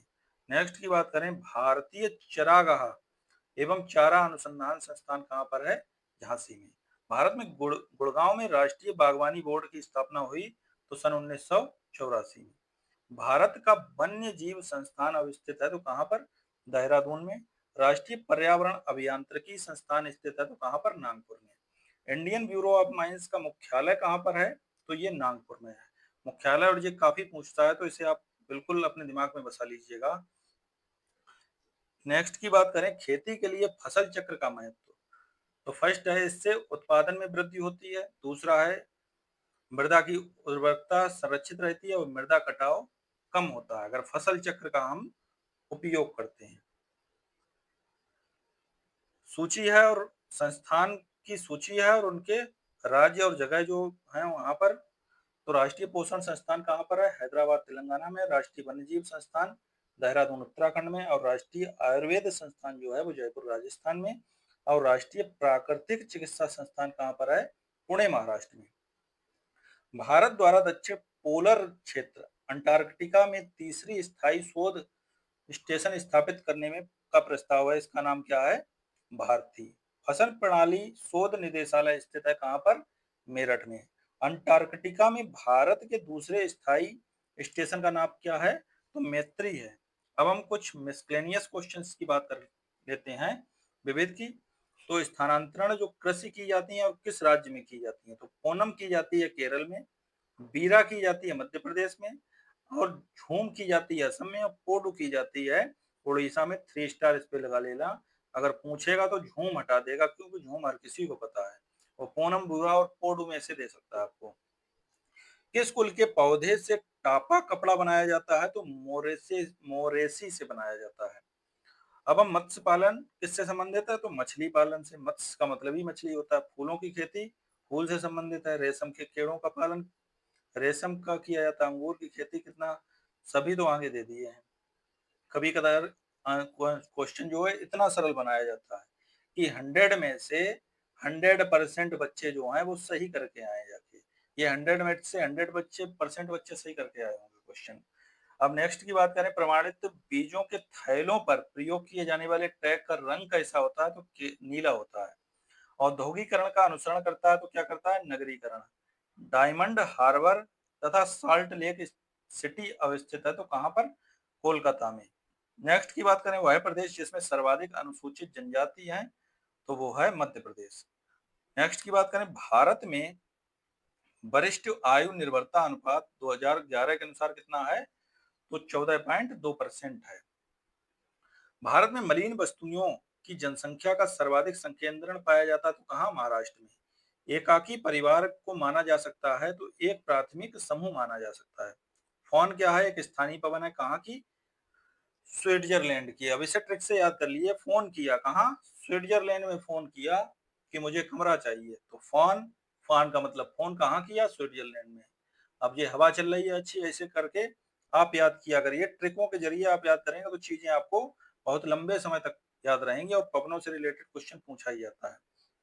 नेक्स्ट की बात करें, जनगणना 2011 के अनुसार उत्तर प्रदेश राज्य की कुल जनसंख्या में ग्राम जनसंख्या का कितना प्रतिशत है? तो 77.7% है। गंगा डॉल्फिन सेंचुरी कहाँ स्थित है? तो सुल्तानगंज में।